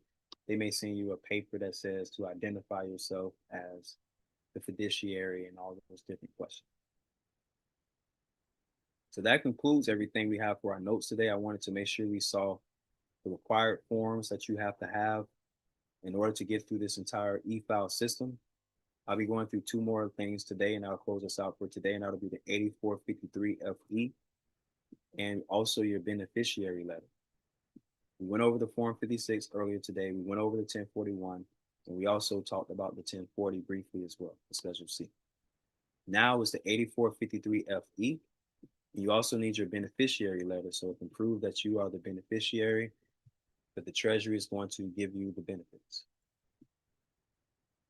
So let's go to the IRS again, to our 8453 FE, and I'm going to show you how that looks as well. So the 8453 FE is a document that is filed as an e-file, but you're not actually going to too much do anything because the software would do all this work for you. We don't do the 8453. It's the 8453 FE. It's 8453 FE. This is it right here. Okay, so this is an important form for you to get a line of credit. We're going to say this is your form for your line of credit that goes with your trust. So specifically, you see this form is designed for an estate or trust declaration. So you don't have to fill out any forms. You have to do anything. The IRS will just declare this for you. And it's an IRS for an e-file return. When you do your fiscal years, we always say go from January to December, or whatever year that is. So that's 2024. You want to do it for the same year. The software will fill all this out, but I'm just showing you this is the form that spits out and that generates the numbers for you. Once you get this form, this is really all you need. If you had to go to the bank, you would go with this form and the beneficiary letter. You don't have to give them the 1041. I found out this is actually the information that they need. They don't need the 1041 itself. It just needs to be filed. The system needs to show that you filed the 1041. You're going to answer all your questions right here. So it's going to say total income, line 9, income distribution, taxable income, total tax, and tax or overdue payment. This is your refund right here. So this will be the line that you get the refund in. So when the bank sees you have a refund coming in, they're inclined to help you get access to a line of credit. Or let's say you don't have a refund, but they see that you have a line of fiduciary fees that you're paying, continually. They will see that as cash flow. So they will help you get a line of credit for your cash flow. The declaration of fiduciary right here is a signature of fiduciary or officer representing a fiduciary. I was telling you that you're going to go ahead and do that here. And you're going to sign your name here as a fiduciary. That's your name as the trustee. Do not check this box. We have people who check this box. You're not authorized in the U.S. Treasury to initiate an ACA electronic withdrawal from your bank account. If you do this, you're actually saying that they're going to withdraw money from your bank. You never said to check this box. So do not get all happy and check boxes because you thought the box needed to be checked. Do not check that box. Number 6 is not necessary. When you get to the sign here, that's all you sign. You don't do anything else except sign and date here. And usually the software will do this for you. I just wanted to go through this form. It's a very quick form. It's not hard. It's just something that you need to understand and you need to know to have. If you want to call and make sure that they got this information, you can always call them. That's what I did one time. I called to make sure that they had everything for me. And they were able to give me answers. I think it was a e-file number or something around here. Yeah, this is it right here. Right, so there we go. So look, they say if you have the 1041V and all this stuff, I know about all these things, but I don't want to get into that because it's a little bit more complicated to understand what you're supposed to do. But right here, the EFTPS to enroll, you can do that. That's not what we want you to do because that's saying that you're going to make payments. We're not telling you to create an account for the electronic payment system. I thought the phone number was right here, but I don't see it on this form. It must be on the other form. All right, so that concludes this form. The next is your beneficiary letter. I will show that, and I should close us out from that today. That'll go right into your beneficiary letter that's generated with the IRS. I use taxat.com to do that. This worked out pretty well for me using taxat.com.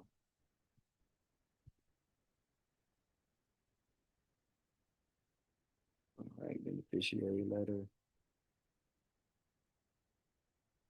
Here we go. Honest noble private lender.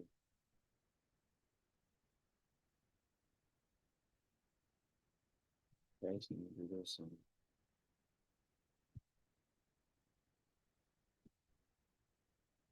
All right, I got the beneficiary letter. I just want to show it on the screen in just a moment. How do I undo this? I guess I can't undo it.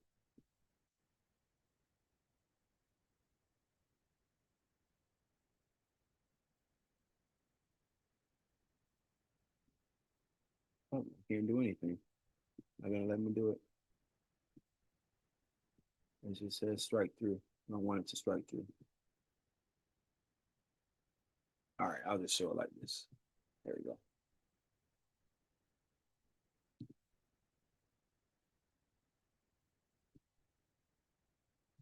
All right, I lost everybody. Where's everybody at? Can't see anything. Oh, here we go. There's everybody right here.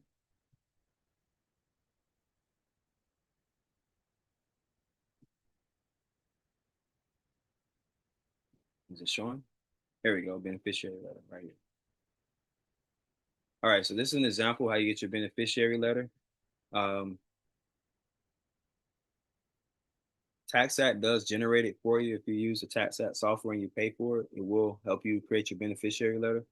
But all this does is just ensures that you're getting paid as a beneficiary. So we see I did mine for September 6, 2024, has my name here, has the address at the top, it has the grantor and all those things right here. And it says here, dear beneficiary, enclosed is your 2022 Schedule K1, Form 1041, beneficiary share of income, deductions, credits from a noble private lender. This schedule summarizes your information from a noble private lender. This information has been provided to Internal Revenue Service with a noble private lender's 2022 federal return of income. If you have any questions, please contact me immediately. And that's pretty much it. That's your beneficiary letter, and it goes into the Schedule K1. So if you all have ever seen that, that is another layer of the taxes. It's the Schedule K1. And when you do that, as you can see, the estate or trust is what we want you to put. And you don't put yourself or the individual there. We want you to make sure you put the estate or trust employer identification. And it goes right into all that information that you will see right here. So this goes to the bank. So when I give this to the bank, they're going to see their information on here. See, I wrote the bank information here too. So to make sure that the beneficiary, they're also going to be part of my beneficiary. I give them this copy with this letter and my 8453. This is where I will be able to focus on them working on my line of credit for the trust. They're not going to give me a line of credit for the social, but they will give me a line of credit for the trust or the EIN. Because remember, you have to build this business credit that we always say you have to build your business. And that's what I'm working on now. Every day as I'm working on credit, I'm only working on the trust credit. I'm not really looking into the credit of the social, because the social credit is already controlled. As you already know, the social credit is controlled by the 3 credit bureaus that have already reported your information. And when they reported your information, this has caused you to be under their list of derogatory information. So they block you from getting access to more credit. But this is the end all be all. Once you all begin to understand this right here, this will navigate you through mostly everything you need to do with the treasury. The 1041 is the only thing that we have found to help you file taxes for a trust. And when we say file taxes, we're talking about getting your taxes back, getting the taxes returned. You don't want to give up all this money that's just sitting there. So you want to move the funds out of your social into the trust. And we mean by fiduciary fees. We also mean by 1099s. And lastly, out of your name. But I hope that helps for today. We're going to go into our questions and answer session. We have time for that. Anybody have any questions, thoughts, shares before we close out this week? Feel free. The mic is open at this time. Yes. Good evening, Brother Wallace. This is Matt. $100. Yeah, I wanted to first congratulate you on opening up your trust soul account. And my question was in regards to I know they asked you a lot of questions during the process of opening up the account. What description did you give them in regards to what business your trust is? And I land my plane. Okay, I got you. You're speaking of doing it online with the bank. It's a very Yes. tricky questions. They usually have a drop-down menu. So I think you can choose executive if it's Bank of America. You know, they have the career, and then you said the description. They give you a drop-down also for the description too. So just choose what's best connected to you. You know, it's not a right or wrong. Just don't choose that you're a financial, you're actually handling a whole bunch of money or something like that. They ain't gonna say you have to have a money financial license or something. Right. Yeah, I just wanted to know if you chose a product or a service. Yes, I did that. So if you're selling a product or a service, that will be barter and exchange, because you are always providing a product or service by being a business trust. Just by having the EIN, you have a business. So you are always providing a product or service. Oh, both. Okay. Yeah, it shows usually that both of them usually shows both. It says I think it says or. Oh, okay, got it. Okay, yes, thanks. Yes, exactly. So once you get through that, the tricky thing with the Bank of America, we found that you can't choose sole proprietor. They will just try to match your social there twice. So we don't want you to put your social there for the for opening up the account twice. You have to open up the account of your social for the sole proprietor the first time.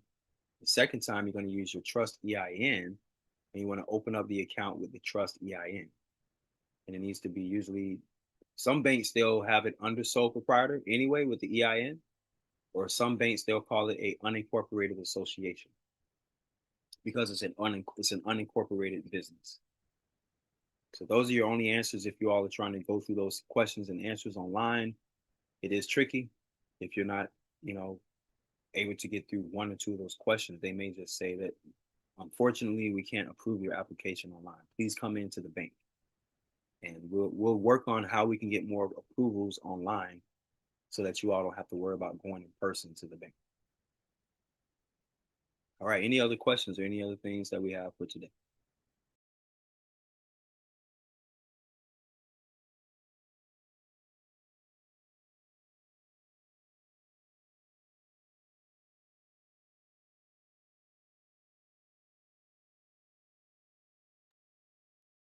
Hello? All right. Yes, go ahead. You got the mic. Um, you said the 2848 can be done online. Can you do the Form 56 judiciary? Can you do that form online? Yes, absolutely. All those forms can be done online. And the answer from earlier that I wanted to go in for the tax return, how long does it take for the check to come? I think I had to show it on the front. It says it takes within 21 days. So I Okay. want to make sure I show that next week. I'll get into the refund, how long the refunds take to come, and how long they're supposed to take. But yes, Now, 56 is supposed to go with the 1041. now brother, when I go in the past, I have to bring those old years forward for the tax years I did for the set for value. Those supposed to be on the 1041. Um, then I have to put on that. I have to already be a fiduciary as well as using 1041 You for have to those old file a 2024 1041. 2024, 1041 to bring those old years and put those old years on line 12 with line. No, it's not that simple. You need to have your EIN information in. Right. So I can use the EIN for the trust I already recorded and have a Form 56 already, a power of attorney Form 56, It's and the all, EIN. it's all in the trust name, though. It's not going to be your social this time. Well, no, that's why I said EIN. It's all because they're not going to really give you no respect if it ain't in the EIN, if you're using the social. Now, do I already have to have the sole proprietor already processed to do this for those old years? Well, yeah, I mean, once you get the check, you got to understand that the check has to go somewhere. So the To only account, business account. Yeah, yeah, the only reason you're doing a 1041 is to generate a check. right. Now, so my sole proprietor still is what I'm waiting on. Because they told me 21 weeks, and I already waited 12 weeks already. You Now, I did want to let you know. can't wait. I want to make sure you don't wait on that, because what's happening every day that you don't have the 1041 filed, they're claiming for this year. Okay, so I can do the 1041 now, even though my sole proprietor is not. Uh, well, my tax refunds individual have not been processed yet. I don't have to wait. You said. Yeah, when did you get your 1041 EIN? Well, the trust EIN. Or Well, trust I EIN, get. that's what I meant to say. When did you get your EIN? I recorded that about 2 months ago. Not the recording of your instrument. Um, EIN. a little bit before then, maybe about 2.5 when I got it with the IRS. Maybe about 2.5 months ago, almost 3 months ago was when I All right. So yeah, it has to got be the in the system. paperwork. Yeah, You just got in the system. It takes up to 3 to 4 weeks for your EIN to even get in the system. Right. yeah. I've done it. Yeah, it's been longer than that. Yeah. Yeah. So they're not recognizing anything you're doing until you send them something that shows that you're a fiduciary, or you're getting Right. ready to do something as a fiduciary. So you need to send them more likely a copy of your EIN printout. When I do the fiduciary. Yeah, your Form 56, and you need an EIN printout at least for now until you can file for 2025. But you can't file anything right now. Right, and the 2848, do that online as well as the Form 56. But send the IRS my EIN number. I mean, You even gotta talk though to them. You're not gonna be able to just send it to them. You gotta talk to them, and you gotta basically explain that you're the fiduciary now over this account. Then they're gonna ask I you gotta, for proof. right. So I gotta already, so I should already have the Form 56 process before I call them. Have that done online already. Because you sent me the link. Well, there is no Form 56 you can do online. You just simply have to communicate with them for now until you can file for 2025. So you can use your EIN and Form 56 regularly by faxing it to them or mailing it to them based Okay, upon cool. the function, So right? I should fax them. Okay, so I can't do it online. I gotta do the hard copy of the print the Form 56 and send that to them with my EIN. Correct. And that's based on you having communication with your social being moved over to this EIN, because your name is a trustee over this under that trust name. Right. No. What about the 2848? Should that already? 56 is higher than the 2848. Oh, okay. All right, then I'll print the 56 and then I'll send that to them with my EIN. And I'll have to let them know what that for that particular apartment that I have an EIN because I'm not going to give them my social next time I call them. I just give them the EIN. You have to give them the social Um, because you're actually updating them with you having a trust EIN. If you try to call the business side with your trust, they're gonna say they don't see any filing right now. right. So I got to call the business part and tell them I have my social security number. They're going to ask, what is your social security number? Then after that, then I tell them I have an EIN number. No, you need to fax them. You need that fax number because it shows that you have a connection with them, right? Okay, so fax it to them. Yeah. All right, well, I'll fax both of them to them then before I call them. Because you want to communicate to them that you're a fiduciary now. Like, yes, I owe you all or whatever. I got my social. I'm moving out of my social now into my trust. That's what you're trying to do. You want to communicate as much as possible that you're moving into a trust. Well, I talked to them the other day, and they said I never set up what the other representative told me. You can't talk about waiting for the refund. They said they don't do that no more. I need to set up a payment plan. So I set up a payment plan for $50, and she did a code to release the levy. Yeah, that's exactly what I'm saying. Yeah, that's what you 30 need. days. She said 15 to 30 days through my payroll, my levy should be released. But she released it from the system when I set up a payment plan for $50. That's why I didn't get a chance to tell you. I done that like last week. No problem. That's the same thing with that OIC letter I was going to show you online. Yeah. Offering compromise. That's what she did for you. She filled it out for you online. Yeah.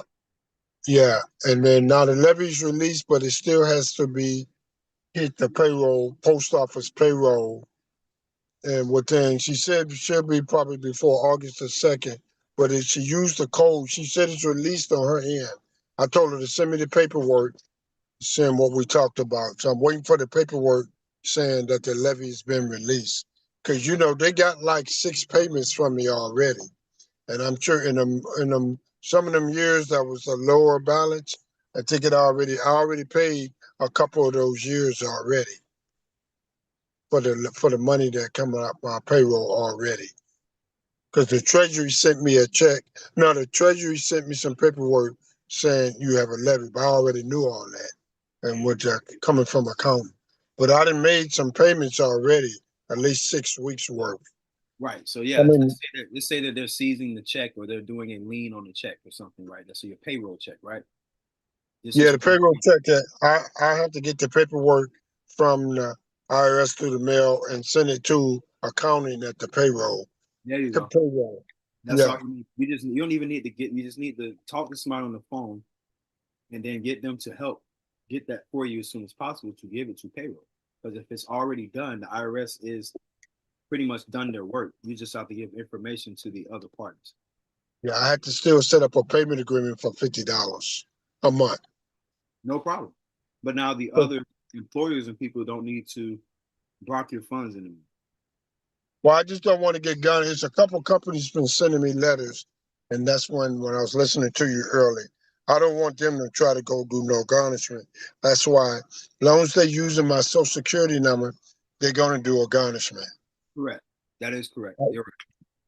So your And best bet is to eventually get those monies from the IRS being seized that way, so that you got them paid and they system updates. And after that, make sure all your money from here on out go into a sole proprietor bank account. Right. So that's the thing, is waiting for that to be processed. But you say I don't have to wait, so I'll do the fiduciary, fill that out, fax that in, and with the EIN letter, EIN paperwork, that CPU or whatever they call it, with my EIN on there, showing I'm the trustee and of that trust I created. I'll just fax that in to them. with the fiduciary. Yeah, while you're on the phone with them. It only Yeah, works while you're on the phone. yeah, it's got to be her individual facts. Sometimes it takes a long time to get through, but I'll call them Monday. I'll call them tomorrow, just like I got through when she released the levy. I can get you. Just got to get the right agent because I understand they know about publication 1212 and the bankruptcy and HJR. They know all that because I was listening to something else. Uh, Another person, yeah, that got really deep into the IRS. But as long as they talk to you as an individual and you using your social, you're not going to get the respect. Um, Right, because you give them the fiduciary power when you give them the social. We're going to talk about that next week, is how we give them the power of attorney, yeah, usually over the phone. And most people think yeah, it's a whole bunch of documents. Even if you turned in all these documents and said that you're this high level person, right? yeah. The minute that you give them the last 4 digits of your social or your social security number, they have fiduciary again, or limited fiduciary power at that point. That's the way this government works. Right. So, Brother Wallace, when can I do the 2848? Even though if I do this with the fiduciary and mail that back, mail or fax that in, when can I do the 2848? You got to do it immediately. Okay, I do it immediately then. Everything is But all that, everything's all concurrent. You got to think about it. If they have authorization over your accounts, the they is everybody that we gave our social security numbers to. yeah, That's everyone. Everybody you think of that has your social security number, they have fiduciary power. right. So we have to No, figure out a way to give them all notice and understanding that, hey, I have fiduciary power. We always tell people to start off with the IRS. So get the IRS information process. Once that's processed, then you can give copies of the IRS information to each of these different entities that has our social security number, even if it's the hospital, right? Even if it's the hospital has our social security number information. yeah, they sending me medical bills now for the operation I had when I lost part of my leg. So they keep sending me bills, and and I'm on Medicare now because I just turned 65 June 27th. So I forgot my Medicare card. So I want to, with the insurance, it's everything. But I'm just kind of worried about it going through a repo because with the card, because I have not been able to pay my car payments. You And can't stop the repo if the tow truck guy comes. So um, you got to find a way to make a payment to the people that you had an agreement with. Remember, that's the OID for the INT that you paid. So you need some funds back. Usually, that's how you can catch up your funds if you file your taxes on that. They give you a little bit of money back, and you can catch up your bill. but I have to do a 1041 for those. Mm-mm. It's not in your, 1041, it's right? not if it's in your social, you have to do it through your social. If it's in your trust, you do it through your trust. Okay, then. I'm working as fast as I can. I just don't want to lose. I got to get to work, Yeah, but it's I so can. much things that we're all facing on a daily basis. That's why we're here to strategize. Everybody that's listening or learning about this stuff every week, everybody has to go through everything you can think about that's going on in your account. So that's Right. all. Like me, I have to work on some stuff with this bank. I got some banking stuff and some credit. I definitely got some big time credit bureau stuff I got to take care of. Yeah. Now the credit report. Should we get a business credit report through Duns and Bradstreet? Once you have everything, that should I use some? Don't I need a business credit report eventually? Well, it'll generate itself eventually. Sometimes you have to create your own DUNS number, but it usually generates itself after so many days of doing your BBAs or creating your accounts. So I still got to do a DBA or assume name. Yes. Right. Yeah. Assume name, DBAs, whatever that is, it will usually generate its own DUNS number. So Okay. that's not necessary right now. What you have to focus on is your personal credit, individual accounts. Those accounts have to be cleaned out because they're playing fiduciary as well. Experian, Equifax, and TransUnion is playing fiduciary over your socials.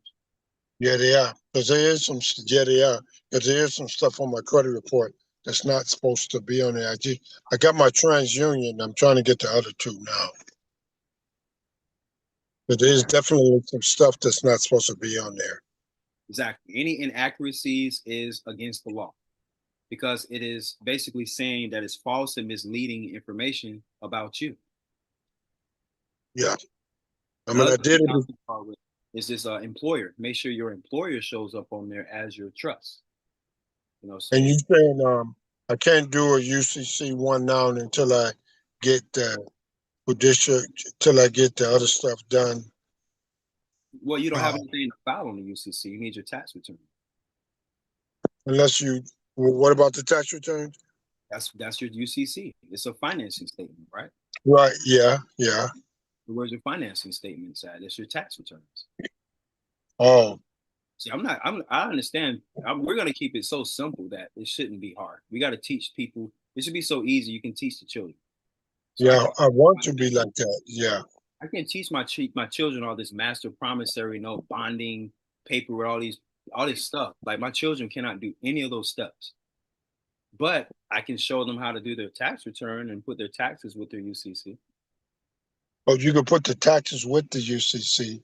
Does that go in the collateral information? Your taxes, you mean your returns or I mean, after you get your returns or, because I know the trust goes on there. So your And attachment, your trust goes on there, and your trust has the collateral in your Schedule A. right. And then your attachments are your tax returns and your 1099s, right? These are all of Okay. your financial statements. Everyone is using all these other forms, and those are non-UCC. So as you find out, anything that you create, in a way, it's almost like a non-UCC if it's non-domestic, right? If it's Right. 'Cause non-domestic, it's a non-UCC. If it's domestic, it's a UCC. right. But people don't understand this way because they have seen certain things work for them, and then they want it to work for everyone else, but it doesn't Well, work. I also used that when I did the separate value. I used a copy of my UCC one, but back then I didn't know about the trust or the non-UCC, which is private. But Right. I still did HJR, separate value, a letter, power of attorney, copyright. Yeah, I remember that. I did all that. It was the redemption manual. It Oh, does. you remember that? Oh, you remember that? Yeah, I remember Yeah, all those things that in the past. I did it in 2016. It was the redemption manual. And what it yeah, is, but it those still works. private documents. Those are private. But if you do it the public way, which is more easier, you just Yeah, public documents that they paid for us. All the IRS documents are paid for free. We can get as many of those documents as we want. So use IRS documents to substantiate the treasury. yeah. And I never used a 1099 because I didn't know that much about it. I used to be scared of the 1099, but I did use the tax years that I owed the 7 years because I used scriptures, Deuteronomy 15, verse 1. So 7 years calculation. I had 7 years of from what they say I owe for them 7 years. I did Right. that in 2006 because I used the scriptures. So it took care of it. And they sent me a letter saying it said taxes been paid, release of lien and levies. And the Yeah. UCC was part of that. I When did you used do that? a package. I did that in 2006. Right. So what I'm saying with yours in the future of now, you could have easily just done a 1099-C and that would have canceled the debt by itself. With just Yeah, their I didn't know how to fill that out back then. I'm just really starting to get off into the 1099s. You know. so the 1099-C by itself is a standalone document that the IRS accepts Right. along with the bill. So usually if you want to Well, I did use the bill. Yeah, the bill. I used the bill 7 years with the bill. I used all of that from that cracking a code, that old cracking a code book. no But problem. Like I say, I just want to make sure we're all seeing it as a easier way of I want to do it an easier way. Yes, I do. I do want to do it easy. So I'll do the fiduciary and and I'll send them a copy of my EIN from my trust. Hmm. Right. And That way you communicate with them from that format. But I didn't want to hold you all. I think we got everybody in. So any questions? I think we had somebody asked a question on the YouTube world. They asked about, do we put the social with dashes or no dashes? But the short answer is no. You don't use your social. You don't want to use the social. You want to use the trust EIN to communicate. If you do if you do the social is the payer of the bills that you already been paying. So that would be you all can file 2024 right now for all your credits and your social, but you have to have the revocable trust that you communicate with the treasury that gives you this authority. right. And You don't that's be what like, I well, do we get want to do. I do want to communicate with the trust that I created in the EIN that they gave me. Yeah. exactly. You can now if you send them the instrument, you can do that, and you give them the EIN, you can do that as well, and you give them the Form 56, you can do that as well. So you communicate that, right? So it's not hard to fill that out, right? The Form 56. I don't want to mess up on that. I mean, it's not hard to fill it out. Is there? I ain't never filled out a Form 56. You got to practice. That's how this works. It's like filling out the exam. But sometimes they ask you these questions over the phone. They're filling it out for you. Yeah. Sometimes that's how it goes. Like I think anything. it's on there as for tax years on there. Which one will you put? Well, the one I just filed, the 5 years? I filed, I remember a line saying, uh, put the tax years on there or something on the Form 56. Yeah, Would it that's be- when you fill out. That's when you fill out the year that you became appointed to office. I went over that first thing first when we got on this call. So you got to go Yeah, back and watch the video, and it'll go through right. that perspective of what you do with the Form 56. But I'm showing you what you turn into the Treasury to prove you have a fiduciary relationship, you have the EIN, and you have a revocable trust. That Yeah, is I a, just wondering how far back do I go? That's why I didn't listen to the you only call can at go back first. 3 years. You only can go back 2 or 3 years. Oh, 2 or 3 years. Okay. Yeah, And then, that's the rule for a refund. So you can claim 2024 and you can claim 2023 right now. But you have to file 2024 and 2023 1099s. And you also have to file those tax years, such as the 1040 and the 1041. So Treasury wants you to file the tax returns before they give you the refund. They won't give you the yeah. refund if you just turn in the 1099. So if you just turn in the So, receipts. so I still got to do the 1099s then for those 2 years. Right. You got to do all of the above. The IRS expects everyone to do all of the above. And they can give you a frivolous filing if they choose to say that, hey, well, you were late and you didn't do this on time, right? But they only do that on the 1040 side. They usually don't do that for the 1041. Oh, so should I do it then? I mean, I haven't did a 1041. Well, as long Right. as you filed your taxes on time, such as your W-2s and your requirements that you had to do for those years, and you can just amend those tax returns and send that stuff in. Okay. So I have to do an amendment then If as you've already well? filed, yes. If you have not filed, then you just do it regularly. But they have the reservation to give you a late filing fee if they choose. Most of the time, the system's just gonna pick it up and say it's a late filing. Okay, because I did the regular. Of course, we did 2024 on time. I did that on that before April 15th. And those other years, like the 5 years. But 2024, 2023. Now that's what I'm saying to you is that it's still going to be a late filing fee that they've already got you. You already told me that they've already leaned your account and they've been taking the paycheck or some money. So what I'm saying to you is Yeah. to avoid that, what you're going to do is you're going to send those docs in, like I just said, to prove to them that you have a trust.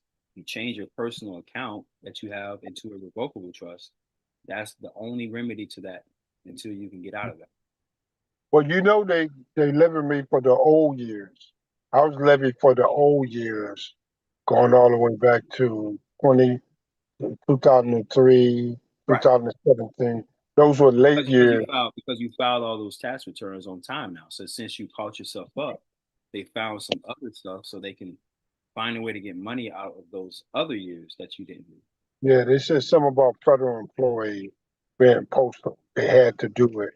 Yeah, There's you have no no other, choice. Yes, you right. have no choice. That's why they make it a big deal for those who have W-2s and 1099s and you don't file those years.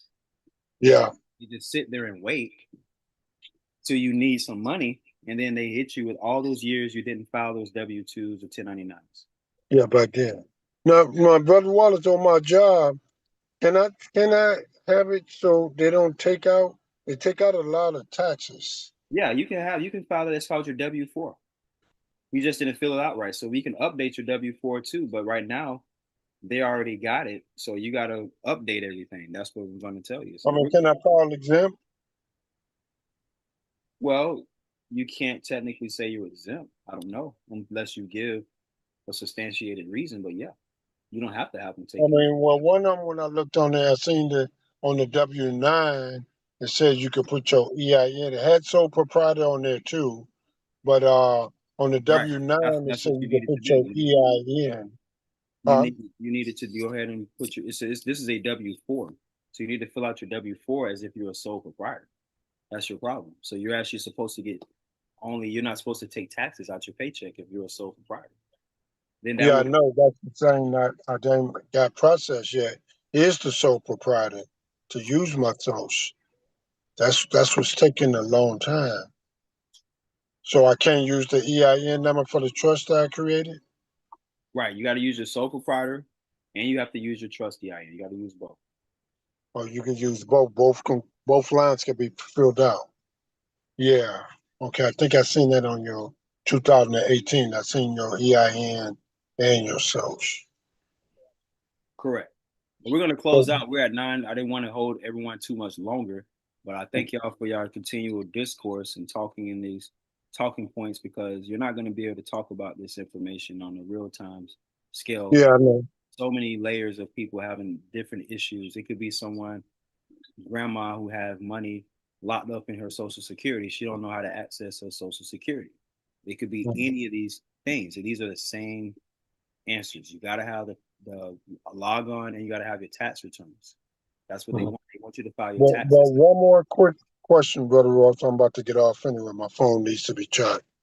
I still have to have the sole proprietor process through the IRS so I can look up their account to show that. I still have to have that when they finish processing the taxes. The sole proprietor has to be, this is a Schedule C 1040. So all that has to be finished. They have to process all that. Correct. They got to process all that. So you got to let them Oh, finish their job and look online and call them every day until they do it. Do it like you all would. right then. Like, how would a boss tell the workers to hurry up and work on their stuff? Right, I will be on it every day. I'll be calling them every week or whatever. Hey, how you doing? You guys finished that out yet? You know, right. do anything else? I can fax it to you. You don't have a copy? Here you go. I fax. That's Yeah, just I so didn't done all that. I faxed it at least twice I and understand. more than once.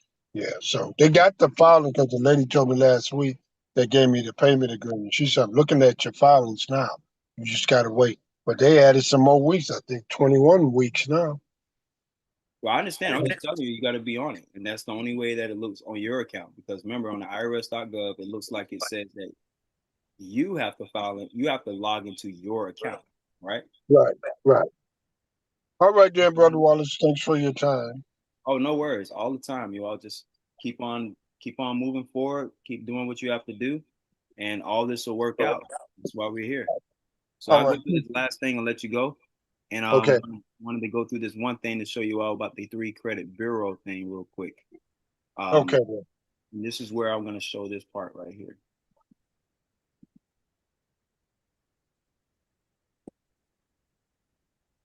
Let's see if I can pull the screen.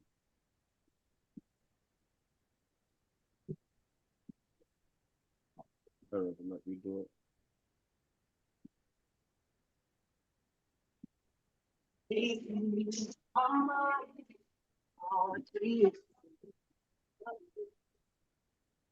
you go. I think they can see it right here.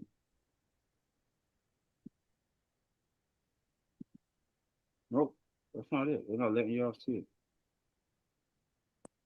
All right. Well, I'll get to that. I'll get to that if I can. Oh, here it goes right here. You can't see it. I just have to pull up the other. All right. So this is an example of a credit report, and I'll use this as a last part that you all should be focused on. So you got to get your most recent credit report for this year.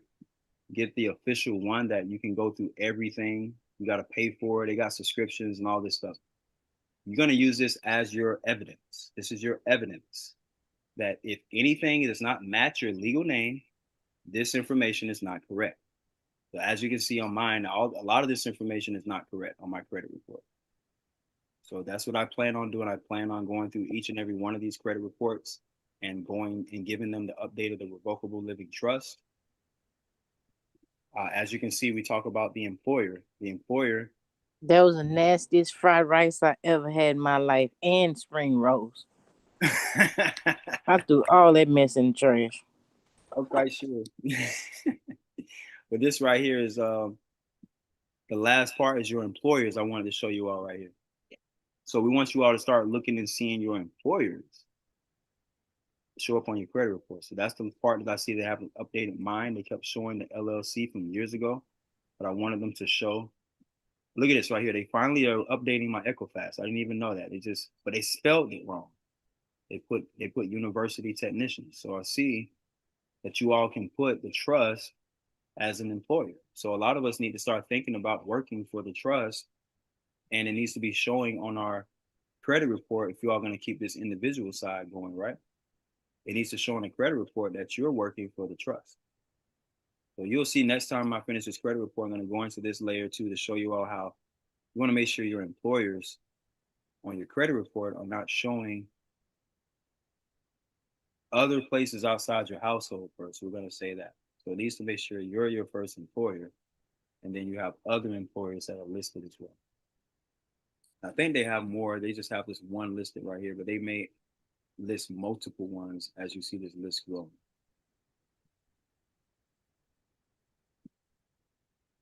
That's pretty much all I have for the credit report, because I thought that was brought up, that you want to make sure that your credit reports are clear. And we'll be working on that throughout our weeks as well, and working on your business credit.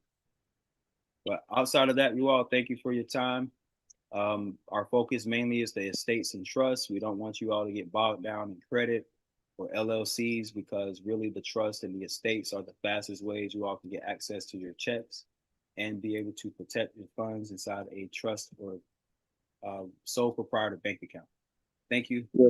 Talk soon.